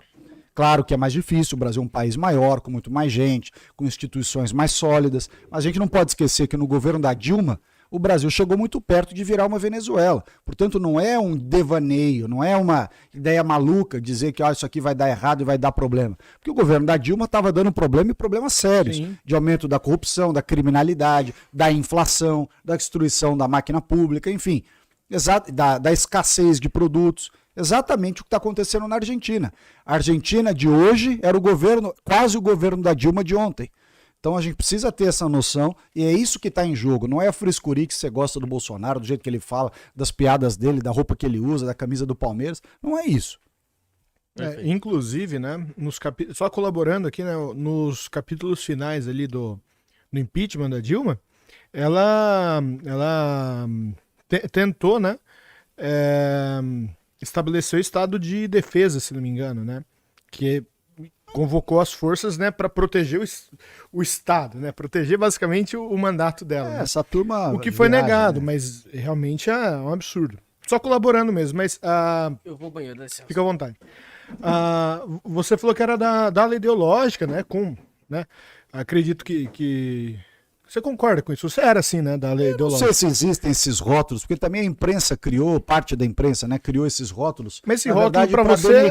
Mas para você eu sou uma pessoa que tem uma visão ideológica clara. Uhum. Eu sou um cara que desde sempre, basta dizer o seguinte: eu fundei em 2006, há 16 anos atrás, o movimento Em Direita Brasil. Uhum. Cuja lógica da palavra em direita era no sentido de consertar e colocar as coisas na direita. Então eu nunca tive esse medo do patrulhamento ideológico, de dizer não. Mas assim, vocês consideram um olavista, por exemplo? Pode ser considerado? Eu não sou olavista porque eu não sei o que isso quer dizer, sinceramente. Se você me disser, você leu o Olavo? Li. Você conheceu o Olavo? Eu conheci o Olavo em 2007, quando eu fui fazer um curso no Leadership Institute em Washington. E nós fomos apresentados ao Olavo e a conversa com ele é muito cativante. Sim. Agora, eu não sou nunca fui um aluno dos cursos do professor Olavo, segui o Olavo loucamente e tal, mas eu tive, por exemplo, na minha primeira eleição em 2006, algo que me gratificou muito, foi ter um apoio do Olavo de Carvalho, dizendo que o Ricardo Salles em 2006 era um bom candidato. E eu acho que foi bom, porque eu acho que o Olavo era um cara inteligente, ele tinha grandes sacadas, ele tinha aquele jeito de falar palavrão e de exagerar e criar certas hipérboles, que é uma maneira dele, inclusive, de chamar a atenção das pessoas. Então, assim, acho que essa história de ideológico, não ideológico, olavista, não olavista, é uma bobagem. Eu respeito o que o Olavo produziu, todo o trabalho que a vida dele representou, conheci o Olavo, tinha enorme apreço a ele e a Roxane, esposa dele. Então, assim, pra mim tanto faz. Você apoia o Olavo? Apoio. Precisou apoiar? Apoiei. Inclusive lá atrás, comprava livro dele a torto de direito para ajudar, porque ele tinha no começo, não sei se no final tinha também, mas tinha dificuldade financeira lá nos Estados Unidos para cortar os artigos dele no Diário de Comércio e não sei aonde mais que ele escrevia. Agora, o pessoal tenta criar uma narrativa dizendo assim, havia uma parte do governo que era indicada pelo Olavo. Não tinha, eu nunca fui indicado pelo Olavo, coisa nenhuma. Que acho que talvez quem foi indicado foi o Ricardo Vélez, lá da educação. Ricardo Vélez, talvez. Sim, eu acho que o Araújo lá. O também, Ernesto, talvez. Ernesto Pode Araújo. ser. Mas eu não. Eu fui indicado pelo setor agrário, pelo pessoal do agronegócio, da pecuária, da indústria, do setor imobiliário, ou seja, dos brasileiros que trabalham. Vagabundo nunca me indicaria, mas gente que trabalha, sim. Indicado para o cargo de ministro. Ministro. E pelo Novo, você não foi indicado, não? O Novo não rola, né? Esse Amoedo é uma vergonha. A gente brinca aqui, né, que todo mundo já foi corno do Novo, né? Porque em algum momento... As ideias são boas. Se você olhar as em algum ideias, momento, as ideias são boas. A gente acreditou, Estado né? mais enxuto. Vamos falar um pouquinho disso aí. As ideias são boas. Vamos falar um pouquinho disso aí. Você, quando você entrou pro governo Bolsonaro, você ainda era do Novo. Claro, eu sou o primeiro suplente de deputado federal na chapa do Novo. O Novo elegeu 3 federais e o quarto na lista era eu. Então eu fiquei como primeiro suplente. E fui ser ministro a convite do presidente. Aceitei, tchau, acabou. Eu brinco, acho que todo mundo que eu conheço tem alguma história com o Novo. Qual que é a tua? Como é que você entrou? Não, assim, quando a gente estava no meio da história do movimento em Direita Brasil, nós, o Paulo Ebel, uma turma aí dos liberais e tal, 2009, 2008, não sei. A gente queria criar um partido, ia chamar Patriotas, com várias ideias que se assemelham muito. Até parece que o Novo foi criado como espelho das ideias que a gente tinha. E nós tentamos diversas formas, até veja a coincidência da vida. Nós fomos conversar com o Bivar, lá atrás, que a gente, de repente, lá em 2008, né, muito antes do Bolsonaro e tudo, a gente achava que poderia, de repente, transformar o PSL num partido dessa direita liberal conservadora e tal. Olha aí. E não deu certo a conversa, foi um almoço que a gente teve com o Bivar na época, intermediado pelo Marco Sintra. E aí... nós queríamos criar o Patriotas, não deu certo. Nós abortamos a ideia e tocamos a vida. Direita Brasil, o Ebel, um monte de gente. Aí, quando surgiu o Partido Novo, eu falei, o Novo tem muito boas ideias, se assemelham muito com as nossas, ou seja, eficiência, transparência, um Estado mais enxuto, valorização do indivíduo em detrimento da visão coletivista e tal. E eu me lembro que eu fui lá, que eu queria ser candidato a governador. E eu fui lá fazer uma seleção para ser candidato a governador em 2018 pelo Novo. E naqueles processos de análise, tive reunião com um monte de gente, era engraçado, porque tinha uns cabaços do Novo lá, que não entendiam nada de política, nada, zero. E o cara queria dar aula para mim, dizendo, não, porque a política é isso, a política é aquilo. Eu falei, meu filho, eu fui candidato em 2006, fui candidato em 2010, fui secretário particular do governador, fui secretário de meio ambiente do estado de São Paulo. Você vai ensinar política para mim? Sai das fraldas, pô. Você tá lendo o livro do Hayek e acha que entende de política. Mas, enfim, naquele mesmo momento, o Schecker, do Vem Pra Rua, veio para o Novo, eventualmente para ser também candidato a governador. E eu me lembro que eu fui conversar com o Schecker, falei, Schecker, vamos combinar o seguinte, se você quiser ser candidato a governador, você tem o Vem Pra Rua, você tem mais, vamos dizer, exposição na mídia do que eu, naquela época, vai você e eu vou para federal. Agora, se você quiser ir para federal, porque ele não queria ser federal porque ele tinha os filhos dele em São Paulo e tal, ele não queria ir para Brasília. Então eu falei, se você quiser ficar para governador, por causa dessas questões, eu vou para federal. Se você, por outro lado, quiser ser federal, eu prefiro ir para governador, porque aí eu vou nos debates e tal, vou fazer um barulho aí. E assim ficou combinado, fiz aquelas entrevistas, aquele processo seletivo do Novo, uma coisa ridícula, né? Porque pergunta coisas que são absolutamente teóricas, parece a apostila de escolinha do professor Raimundo, Tipo né? o quê? Sei lá, o processo jurídico do não sei o quê. Aí o cara põe um monte de candidato que nunca fez nada político na vida, e aqueles que tinham condições de ter maior resultado político ficam... É um processo que privilegia Caxias, né? Exato. E não é só isso. Privilegia os puxa-sacos do Amoedo. A verdade é essa. Porque se você fosse puxa-saco do Amoedo, fosse um amoedista, você ia longe. Podia ter vaga para qualquer coisa. Se você tivesse opinião própria e, de certa forma, ofuscasse o brilho do Amoedo, ele arranjava o jeito de fazer com a mão do gato, que é o estilo dele, ele nunca faz ele mesmo, fazer com a mão do gato um jeito de te boicotar. Mas os caras me encheram tanto o saco que eu falei, tá bom, vou para federal, pronto, deixa o cheque ali para governador, tá ótimo. E fui fazer campanha para deputado federal. Arranjei meus próprios doadores, fizemos uma arrecadação de campanha, tudo bonitinho, direitinho, e começamos a fazer campanha. A primeira coisa que a gente faz é uma campanha defendendo tolerância zero na segurança pública, linha dura, não sei o que, o caça do javali que estava estragando a lavoura, um monte de coisa. Aí vem o cara, me liga do Novo lá, o presidente do Novo, Moisés, sei lá como ele chamava. Olha, você tem que se retratar, tirar essas postagens ou essas propostas. Eu falei, não vou tirar porra nenhuma. Então nós vamos cancelar sua legenda. Eu falei, pode cancelar, só tô lembrando que se você fizer isso, eu vou vir a público e dizer por que vocês estão tirando a minha legenda. Porque vocês dizem que o Novo é aberto aos conservadores e tudo mais, vocês estão sendo anticonservador. Vocês estão fazendo vocês são a Marina Silva pintada de laranja. Que negócio é esse? Não, eu toquei minha campanha. O Amoedo, esses caras aí, Patrícia não sei quem, Moisés, os caras dele lá, Taboaço, nem lembro mais quem são. Os caras fizeram de tudo pra me boicotar e me atrapalhar. Tudo. Em vez de fazer uma campanha pra eleger os caras do Novo, eles fizeram uma campanha, Salles não. Salles não, Salles não, Salles não, Salles é bolsonarista, Salles é bolsonarista. Só que o que aconteceu? Eu, por uma questão do destino, acabei tendo problema dos dois lados, porque o pessoal do Novo, mais chiitinha do laranja, dizia, não, o Salles é bolsonarista infiltrado, é muito radical, muito linha dura, muito direitista. Nele não, era ele não dentro do Novo, né? Era comigo. E a turma bolsonarista dizia, porra, você é um candidato do cacete, mas você nessa porcaria de Novo aí a gente não vai votar. Então, resultado, eu não tive voto da turma xiita do Novo e não tive voto dos bolsonaristas porque estava no Novo. Mesmo assim, eu fiquei em quarto lugar, tive 36 mil votos, fiquei na primeira suplência. E falei, beleza, vou tocar minha vida na advocacia, não tem problema. Só que aí, um mês depois, que acabou a eleição, Bolsonaro foi eleito presidente, em novembro, o pessoal me chama para ir lá para Brasília para fazer as reuniões com o Bolsonaro e, quem sabe, virar ministro do Meio Ambiente. Eu peguei e aceitei. Quando eu aceitei ser ministro do Meio Ambiente do Bolsonaro, os caras começam a mandar recado para mim, dizendo, não pode, tinha que ter pedido autorização do Novo. Eu falei, eu? Do partido que me boicotou, desse Amoedo que fez tudo para não me eleger, junto com não sei mais quem, com o Poit, com o Raik Esparta. Eu quero que vocês vão para os quintos dos infernos. Eu vou ser ministro Bolsonaro com muito orgulho. Então nós vamos te expulsar. Eu falei, fique à vontade. Fique à vontade, eu não devo. Imagina, eu sou suplente, vou pedir autorização para Novo de quê? Vocês enlouqueceram, né? E ficaram enchendo o saco de todo mundo, do Marcel, do Alexis, de não sei quem mais, porque não pode usar a verba de gabinete, porque não pode usar apartamento funcional. Isso não tem nada a ver, isso é uma babaquice. Isso não tem nada a ver com os destinos do país, isso não muda porra nenhuma. O que interessa é você ser um cara preparado, aguerrido, que saiba coordenar politicamente as políticas públicas para que elas aconteçam.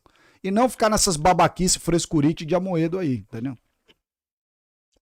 Qual que é o objetivo do Amoedo? Ele é um, sei lá, acho que ele quer se autoafirmar. Tem uma coisa assim meio... Ele nunca confessou que ele queria ser candidato, ele dizia, não, candidato é o Bernardinho. Era o Bernardinho nada, ele manipulou o Bernardinho desde o começo, quando o Bernardinho desistiu, ele falou, então eu sou candidato, vou fazer esse esforço. Esforço nenhum, ele tava planejando isso desde o começo, mentira. Caramba, velho. É o hobby dele, né? Isso. O cara ganha tanto dinheiro. Aí criou um partido, achando que ia deitar e rolar, o cara não tem a mínima habilidade. foi uma vergonha como votação para presidente da República. Fez uma bancada pequena, agora vai fazer menos ainda, porque mostrou que não tem punch. Quem não tem punch na política não se estabelece. A verdade é essa. O novo acabou, tá morto. Porra. E por que a Marina Silva, então, sobrevive tanto tempo, cara, na política? Ela some, né?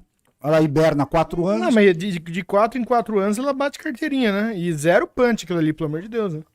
Não, mas o que ela conseguiu até hoje, né? Nada. E aí dizem, a Marina Silva representa a floresta amazônica. A mulher está sendo candidata a deputada federal em São Paulo, para ser eleita pela Vila Madalena e pela Faria Lima. É que nem o Freixo lá no Leblon e Ipanema. Quem vota nesses caras são a elite caviar, né? A turma do patinete elétrico lá e tudo. Quem é que vai votar na Marina Silva? Vai votar só os milionários da Vila Madalena, a mulher do Itaú, o outro de não sei aonde, o cosmético lá e tal. Falando em patinete elétrico, né? Eu acho que você tem expertise para responder. Falando de carro elétrico, tá? Você vê que a Alemanha, né, tem a agenda dela de não sei em quantos anos acabar com os carros movidos a combustível fóssil. Com essa guerra da Ucrânia, como diria o Lula, sifo, né? Exato. Acabou na hora, já mandou religar as termoelétricas a carvão. Exato. E vamos que vamos. Foda-se o meio ambiente. Foda-se o meio ambiente pra esses caras aí, tá louco. Aí, com essa agenda aí, né, acabou aumentando muito a demanda de energia. Eles viram, né, que não ia ter energia suficiente para suportar o tanto de carro elétrico que teria com tanta eficiência como é o combustível fóssil, né? Como que você enxerga, né, essa ideia, essa transição de carros, né, movidos a combustível fóssil para o elétrico, em termos ambientais? Veja só, o carro elétrico é uma grande ideia para certas situações e para outras não é uma grande ideia. O Brasil, especificamente, nós somos muito melhor atendidos do ponto de vista ambiental, econômico, emprego, renda, tudo, pelo carro etanol do que o carro elétrico. Por quê? Porque o carro elétrico, primeiro, que ele é feito para ser abastecido, da forma como ele é abastecido e tudo, com fontes de energia que estão numa certa distância uma da outra. O Brasil tem distâncias continentais. Então você imagina ter que construir pontos de abastecimento de energia elétrica de automóvel a cada não sei quantos quilômetros. Não há dinheiro que construa essa infraestrutura. Segundo, o carro etanol emite menos gás de efeito estufa do que o veículo elétrico, se você considerar desde a construção do carro até a disposição das baterias. O veículo etanol ele é muito mais sustentável. Então a grande solução para o Brasil, para a África, para a Índia, para esses países onde tem clima tropical, é você usar o etanol combinado com outras tecnologias. Você pode até ter um híbrido flex que mistura elétrico com etanol, que aí o próprio motor do etanol faz com que carregue as baterias do elétrico, como tem carros brasileiros já assim, ou chegar numa tecnologia em que você extrai a molécula de hidrogênio do próprio etanol, e com este hidrogênio extraído do etanol você faz o carro se movimentar, porque o risco do carro a hidrogênio é o tanque de hidrogênio, que é altamente inflamável. Então você não precisa ter um tanque de reserva de hidrogênio se você tiver uma tecnologia que converte etanol em hidrogênio e, portanto, o motor é hidrogênio à base de etanol. A melhor solução para o Brasil sempre será, pelo menos com a tecnologia atual, carro a etanol, muito melhor do que o elétrico. Com isso, essa política de incentivar carro elétrico no Brasil é uma estupidez. O governo de São Paulo diminuiu o ICMS de carro elétrico. Quer dizer, é um crime. A indústria de cana-de-açúcar, suco energético de São Paulo, tinha que estar louca da vida com o governo do Dória e do Rodrigo, porque baixaram o ICMS de carro elétrico. Você está dando emprego para europeu fazer carro elétrico lá, ao invés de dar emprego para o setor de cana-de-açúcar no estado de São Paulo. E ambientalmente falando, o carro elétrico é pior do que o carro a etanol. Se você fizer a conta toda, como eles chamam, do poço à roda, né? Então, é muito bom ter o etanol. O elétrico talvez seja uma solução específica para curtas distâncias e, eventualmente, transporte coletivo nos centros urbanos. Aí sim, você pode ter uma eletrificação eficiente. Eu não esperava uma resposta tão técnica, tá? Eu tô chocado. Não, tá ótimo. Perfeito. Né? Pô, bacana. Ou seja, nós conhecemos os assuntos, como ou seja, cancela a compra do seu Tesla. Cancela o Tesla, compra um golzinho a álcool aí, esquenta ele de manhã e dá um aquele rolê. Gol quadrado, né? Exatamente. Pô, anda pra caramba. Anda por bosta, velho. Anda por bosta. Agora, Ricardo, você saiu do governo e você foi pra Jovem Pan. Como é que foi essa experiência na Jovem Pan, cara? Enfim, você já tinha sido comentarista em alguma coisa? Nunca tinha. Não, né? Nunca. Quando eu saí do governo e fui para casa, a gente tem que ficar numa quarentena, né? Você não pode trabalhar por 6 meses. Então eu falei, bom, tem que me ocupar aqui, né? Cuidar de casa, cuidar dos filhos, tal, do cachorro, disso, daquilo. Aí fui lá na Jovem Pan. Você tem que ficar 6 meses sem trabalhar. Você tem um negócio chamado quarentena. 6 meses sem trabalhar na sua atividade profissional que possa ter conflito de interesse e tal. Entendi. Então, agora, isso não te impede de escrever artigos ou comentar jornalisticamente as coisas e tal. Perfeito. Então eu fui lá na Jovem Pan e falei, olha, eu estou aí à disposição, se vocês quiserem um comentarista, de graça inclusive, porque não faço questão de receber salário, me chama aí. Aí quando a Jovem Pan foi inaugurar a televisão, a Jovem Pan na TV, o Tutinha me chamou e falou, ó, vamos fazer um teste aí para ver se você gosta? Eu falei, vamos embora. Aí fiz o teste e deu super certo, e fiquei 7 meses lá. Foi legal. E a Amanda Klein é tão insuportável quanto parece, né? Olha, vou responder com calma, porque o marido dela é meu amigo. Mas ela é uma pessoa realmente com uma visão bem esquerda caviar das coisas. Mas ela é uma menina inteligente. Ela realmente, cara, não, eu já formulei a hipótese de que o Tutinha deve ter chegado pra ela. Aquilo é combinado? Não é, não. Que chegou pra ela e falou assim: ó, você vai ser o saco de pancada aqui. Então, seja contra, que é pra gente ter. Não é isso, não. Não ela é isso. É assim mesmo, ela tem uma visão assim, bem esquerda caviar, né? Aquela coisa elite que tem uma visão humanística e acha que esse papo vai resolver as coisas. E aí você vê que falta muitas vezes a experiência prática para dar sustentação aos argumentos. Eu, como tive a realidade muito próxima, nas 2 vezes que eu fui secretário, quando fui ministro e tudo, eu tinha argumentos para rebater. Obviamente ela tem a visão dela, tem as verdades dela, eu tenho as minhas. Mas o debate era muito interessante. Foi bom, foi legal. Pessoalmente ela é de boa. Ela é gente boa, assim. É que ela tem aquele jeitinho, né? De ficar dando aquelas coisas anti-Bolsonaro. Ela é muito anti-Bolsonaro, realmente. Perfeito. André? Bom, você sabe que a gente tem o nosso superchat, né? Aqui nós temos o Ultrachat. O Ultrachat, no que consiste? São pessoas que vêm até o podcast, tá? São convidados, inclusive do convidado, ou patrocinadores. Tá? Para você participar do Ultrachat, você tem que necessariamente ser um patrocinador do Na Brasa Podcast. Então, eu vou começar a sessão do Ultrachat. Como que funciona? As pessoas que estão aqui nos acompanhando, vocês que estão nos acompanhando... Tem muita gente acompanhando, aqui não dá pra ver a parte de trás, né? Mas tem uma galera. Aqui, Os né? comunistas só tem aí. nós 3 aqui, né? Mas atrás aqui tem a galera, né? Sempre tem ali o pessoal que nos Tem o assiste. pessoal do Greenpeace aqui. Até parece. A Greta tá ali. A Greta. E eles terão a oportunidade de vir aqui no meu lugar e fazer algum comentário, fazer algum elogio, alguma crítica, inclusive, alguma pergunta. Lembrando, né, Ricardo, você não é obrigado a responder nada, né?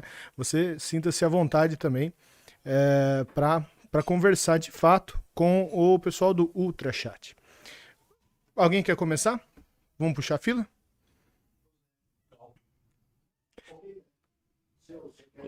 Enquanto isso, você pega pra mim. Eles estão decidindo entre eles ali. Vai lá. Por favor. Cara, Chegou o comunista aí, só pô. fala seu nome, o que você tá fazendo aqui e mete bala. Fica à vontade. Então vamos lá. Sou o Tomé Abduch, porta-voz do Movimento nas Ruas. Ricardo, me conta uma coisa, como era a convivência com o presidente Jair Bolsonaro? Todo mundo fala que ele é misógino, que ele não gosta de mulher, que ele não gosta de negro, né? Todos os apelidos e todas aquelas situações colocam o presidente. Como era a convivência, o dia a dia com o presidente Bolsonaro e por que nós devemos reelegê-lo? Tomé, as pessoas criticaram os políticos durante muitos anos, dizendo que as pessoas eram falsas, que não diziam o que pensavam, que eram vaselina, que não se posicionavam, que isso, que aquilo, que o outro. Aí a gente encontra um presidente da República, ou na época ainda até um candidato, que fala o que pensa, que é um ser humano que quando tá bravo você vê que ele tá bravo, que quando tá feliz você vê que ele tá feliz, que quer fazer um elogio ele faz, que quer te criticar ele faz, que faz piada como 99% dos brasileiros fazem e só o 1% que gosta de fazer média, né, de dar uma de politicamente correto não faz. É um cara normal, um cara ótimo. Eu me dei sempre muito bem com ele. Claro, nem sempre tivemos as mesmas opiniões. Às vezes ele tinha uma opinião, eu tinha outra e tal, mas quem manda é ele. Então, no final das contas, entre duas opiniões sobre o mesmo assunto, se ele tivesse que forçar a mão numa escolha, a escolha é dele. Mas ele nunca fez isso. Ele sempre falou, tá errado isso que você tá pensando, foi presidente, mas por causa disso, tal. Tá bom, você acha isso aí? Faz aí, depois se der problema, você resolve aí, tá ok? Então, ele é um cara legal, eu gosto muito do estilo dele, é um cara sincero, cara espontâneo, não tem essa coisa, é mentira isso dizer que o Bolsonaro é racista. Imagina, o melhor amigo dele é o Hélio Negão. Esse tem cabimento, quer dizer, o cara falar que o Bolsonaro é racista. Cara simples, é exatamente aquilo que você vê na televisão, na rua, na live, em qualquer lugar. Aquele é o Bolsonaro, ele não representa, ele não faz um tipo.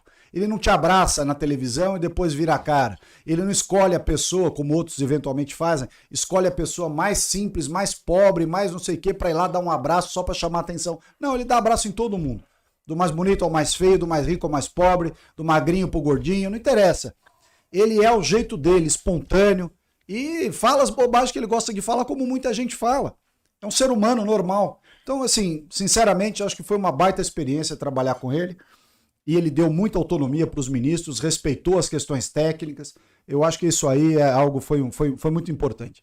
E na reeleição dele, que eventualmente pode acontecer, né, que é o que a gente espera, você como um Vai acontecer. pré-candidato, você como um pré-candidato a deputado federal, o que você imagina que vai ser o seu papel, uma vez que você já conhece a política, já passou por vários locais, já foi ministro, qual vai ser o seu papel?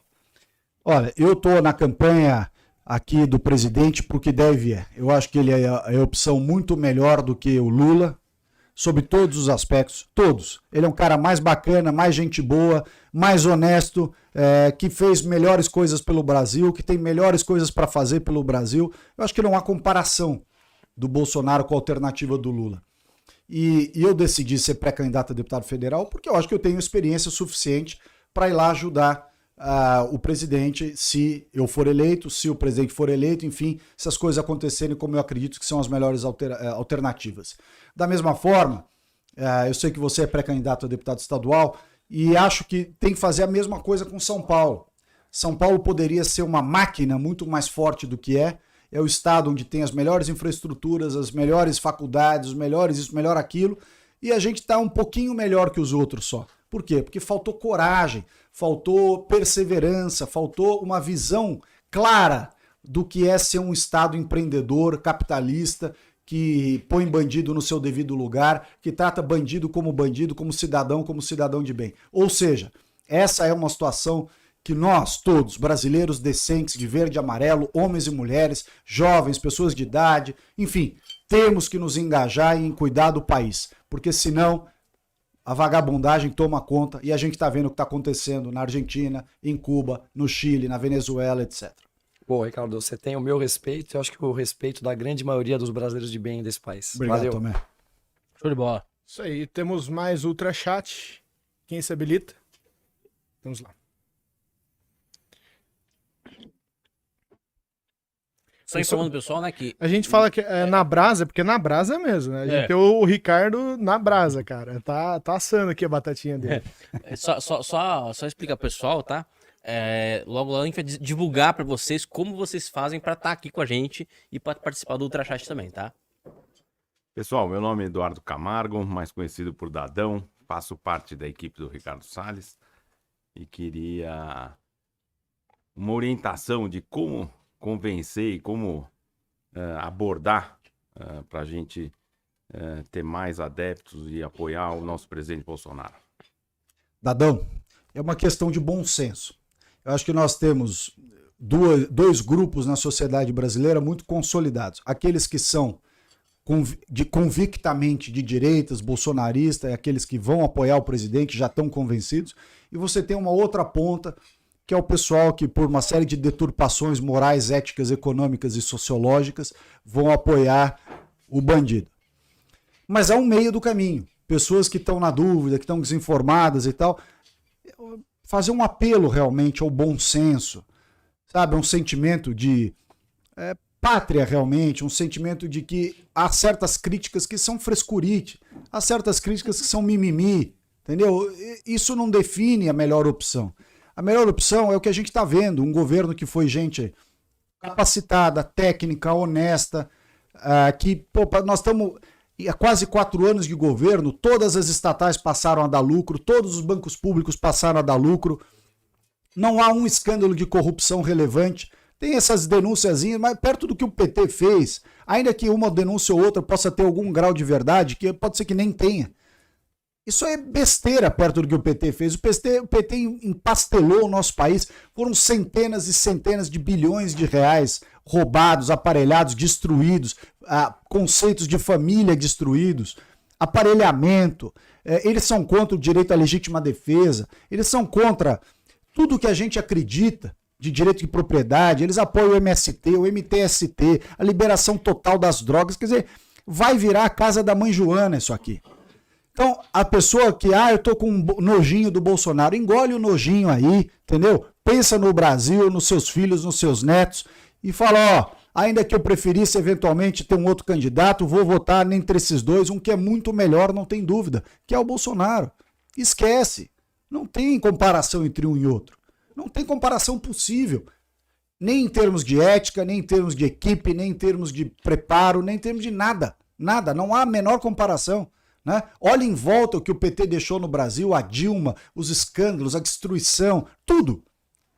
E o Bolsonaro, apesar de tudo, enfrentou a pandemia, enfrentou a guerra, está enfrentando a guerra da Ucrânia e da Rússia, muita dificuldade, e alguns erros realmente, algumas coisas que poderiam ter saído diferente. Ninguém é perfeito. Não é perfeito na sua casa, não é perfeito na família, não é perfeito nos negócios. Não tem pessoa perfeita. Pessoa perfeita não existe. Existe aquele que está tentando fazer o melhor. Eu tenho certeza que o governo do presidente Bolsonaro tentou e continua tentando fazer o melhor. Deixa eu aproveitar e fazer mais um comentário aqui. Nós que andamos pelo interior e eu que a vida inteira militei no agro, eu tenho certeza que todo produtor rural e toda pessoa que está trabalhando em toda a cadeia do agronegócio, sem dúvida nenhuma, é apoiador do Bolsonaro. Tem outras atividades que ainda são mais reticentes, vamos dizer assim. Você sabe dizer quais são? Em geral, esses representantes dos reticentes ao Bolsonaro estão nos presídios aí do estado de São Paulo, né? Espalhados aí por aí, né? O pessoal que comete os diversos incisos do Código Penal, esses são contra o Bolsonaro com certeza. O pessoal que faz tráfico de drogas, a turma da tráfico de armas, esse pessoal todo é contra o Bolsonaro. Há uma galera também que mamava na Lei Rouanet, turma contra o Bolsonaro. Ou alguns que tinham umas ONGs de fachada, que eram só desculpa para ganhar dinheiro, contra o Bolsonaro. Tem um pessoal que não gosta muito do conceito de família, né, dessas coisas todas, contra o Bolsonaro. Advogados que defendiam. Advogados que defendiam, a turma toda que gosta das droguinhas e tal, Zé Droguinha, essa turma toda é contra o Bolsonaro. Agora, se você é um cidadão, homem e mulher, decente, que tem o verde e amarelo, a bandeira do Brasil, um sentimento brasileiro, não tem como você não votar no Bolsonaro e votar no outro lá, não tem condições. Perfeito, é isso mesmo. Perfeito, obrigado.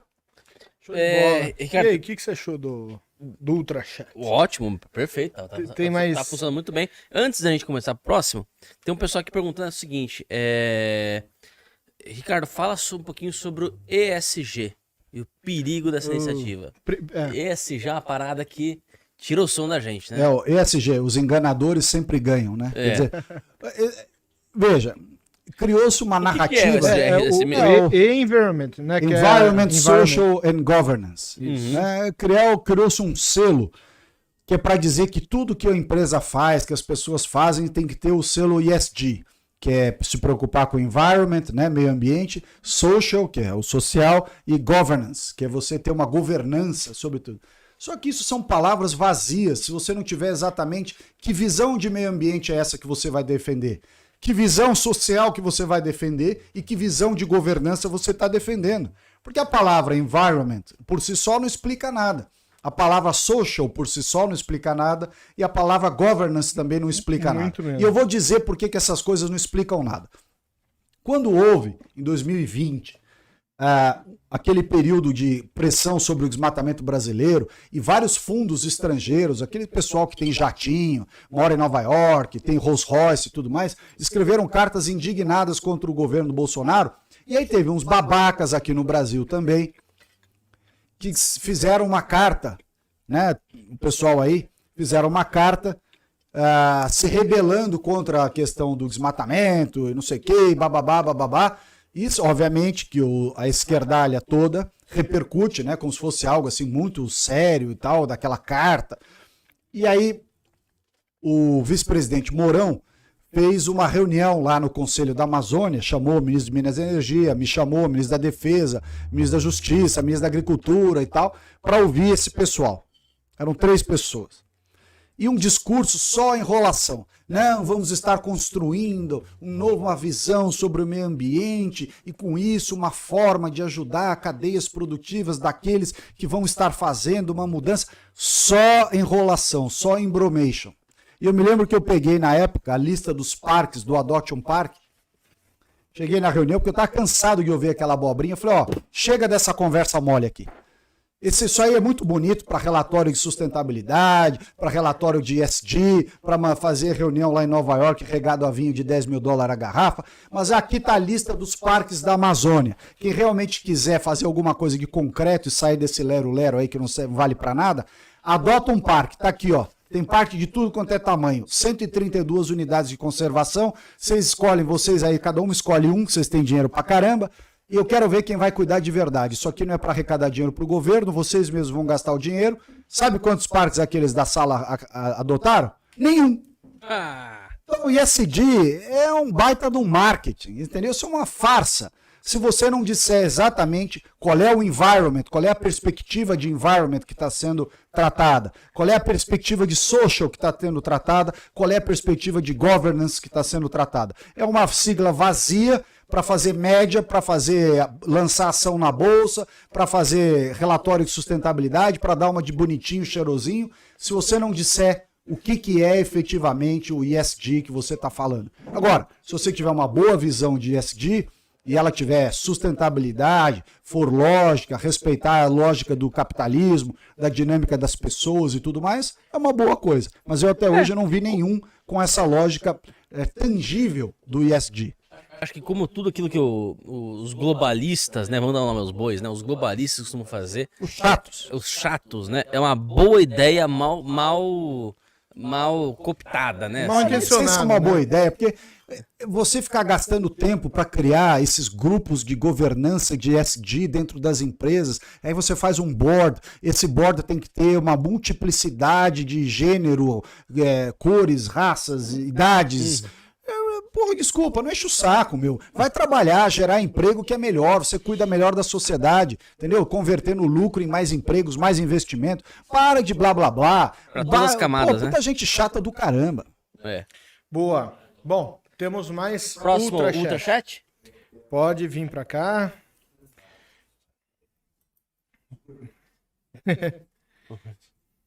Show de bola. Fica à vontade. Eu vou aproveitar e levantar mais uma vez e ao banheiro. Triste. O único que não levantei ainda, hein? Ministro, boa noite. Sempre gostei de vê-lo na frente do Ministério, porque é um rapaz jovem e dinâmico e não tem papas na língua, faz o corte seco, né? Tipo Tramontina.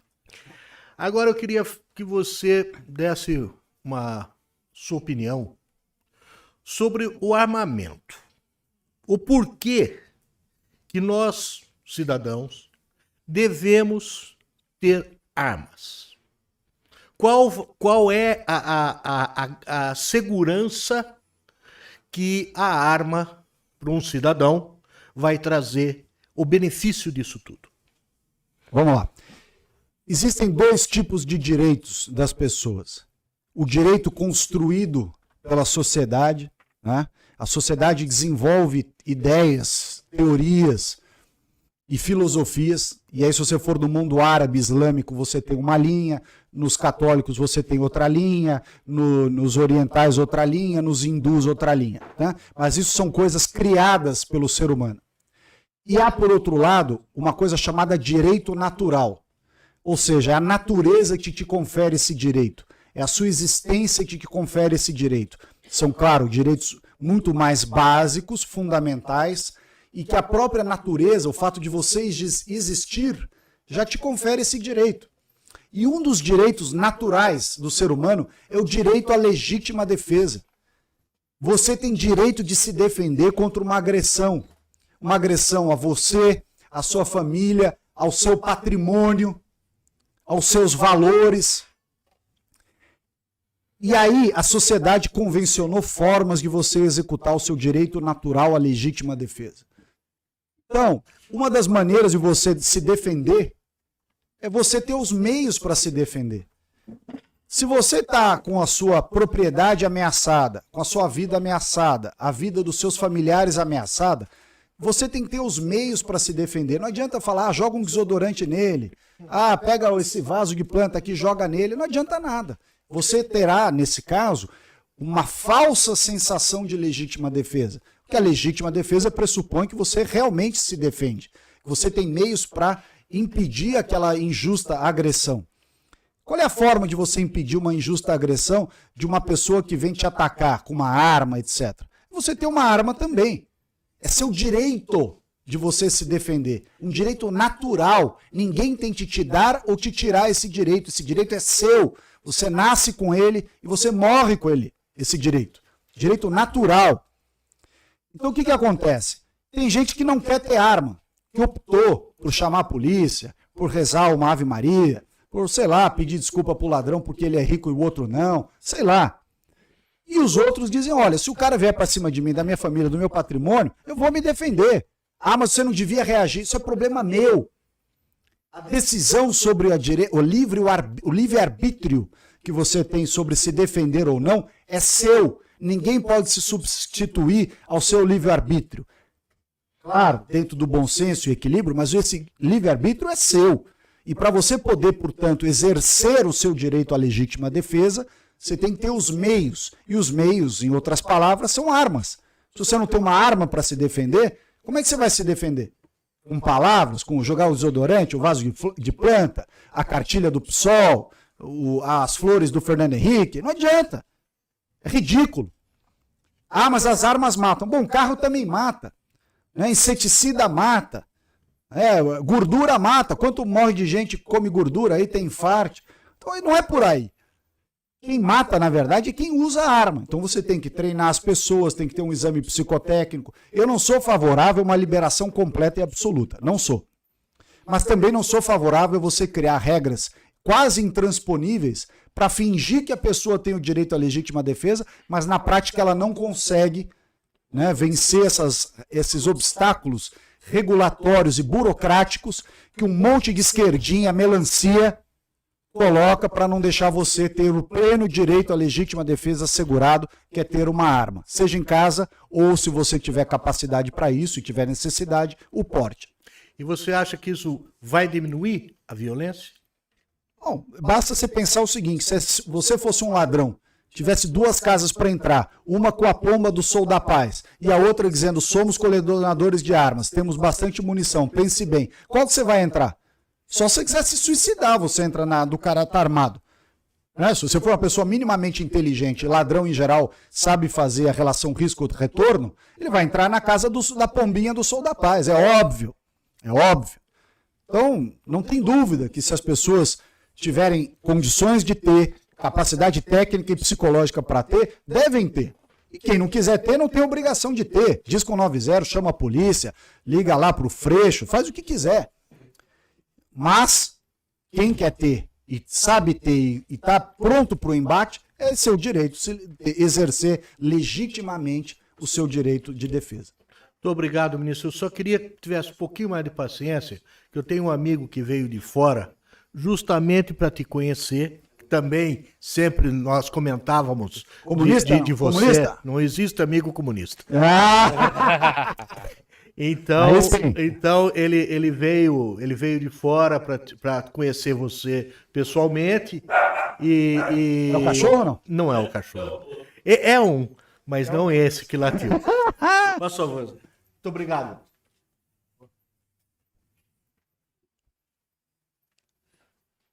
Boa noite, ministro. Boa noite, pessoal. Tem que falar aí no microfone. Aí, pô. A pergunta, primeiro, Tem que se muito- apresentar aí, tem que se é. apresentar. sou José Fernandes, sou amigo da família, do Cal, do André. E realmente, quando eles me convidaram, fiquei muito satisfeito. Mas a minha pergunta, assim, nas redes sociais, eu vejo que o senhor é muito presente, muito forte. E houve uma... Rui, né? Porque tem uns me boicotando aí. Ah, é? Tem uns Instagram me boicotando aí, mas tudo bem. É. Tá ok, E tá daqui ok. pra frente, vamos ter que tomar muito cuidado.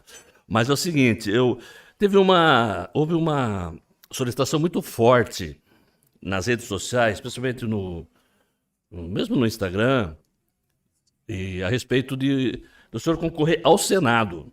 Foi muito forte isso daí, porque uma voz mais realmente ativa, mais forte para o Senado, em função da leniência, de um monte de coisa que a gente tem visto por aí, lá. Mas o senhor decidiu ir para deputado. Assim, qual foi o que levou a essa decisão? Vamos lá. Lá atrás, há uns 6 meses atrás, sei lá, 8, 5, não sei. O presidente Bolsonaro, inclusive, me convidou publicamente numa das entrevistas que ele deu na Jovem Pan, dizendo, aquele jeitão brincalhão dele, falou: Salles, lembra aí que você tá tudo aberto aí para você escolher Senado, vice-governador e tal. E foi daí que surgiu esse movimento grande da sociedade, né, dizendo, não, tem que ir pro Senado, Salles senador e tal. Só que, nos anos em que você tem uma vaga para o Senado só aberta, você tem, a cada 4 anos, abre Senado. Só que uma vez é uma, dali a 4 anos, 2. Dessa vez, nós temos uma vaga só. Nos anos em que essa vaga é uma só, como é esse ano agora, a candidatura ela está intimamente ligada à figura do candidato ao governo do Estado. A correlação de governador e senador é muito grande. Em outras palavras, cabe muito ao governador escolher quem ele quer de parceiro para ser o Senado. E o Tarcísio, que foi indicado pelo presidente Bolsonaro para concorrer ao governo do Estado, preferiu que o parceiro dele para o Senado fosse o Datena. No momento em que ele escolheu o Datena, não cabia a mim continuar fomentando essa história de Senado.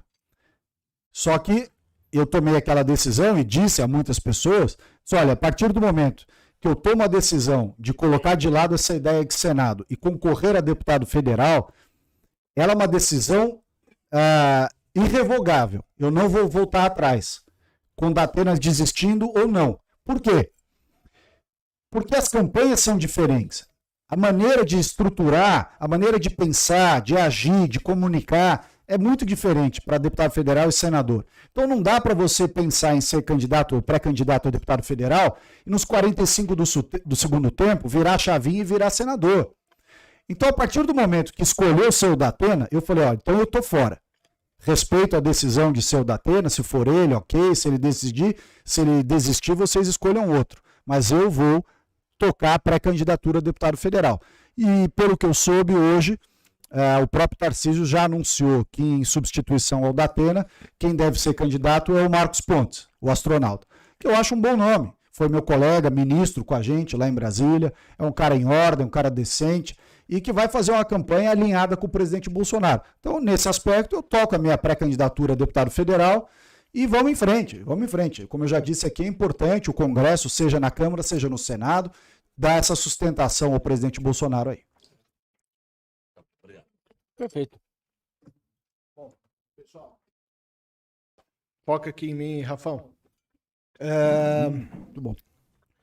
O pessoal, que inclusive lhe acompanha, tá precisando ir embora, até porque você teve uma jornada aí, né? Desde as 7 horas da manhã, na rua, né? Você veio aqui pro interior, foi para alguns lugares. Vamos para Leme, para Araras, Rio Claro, Exato. nosso estado de São Paulo.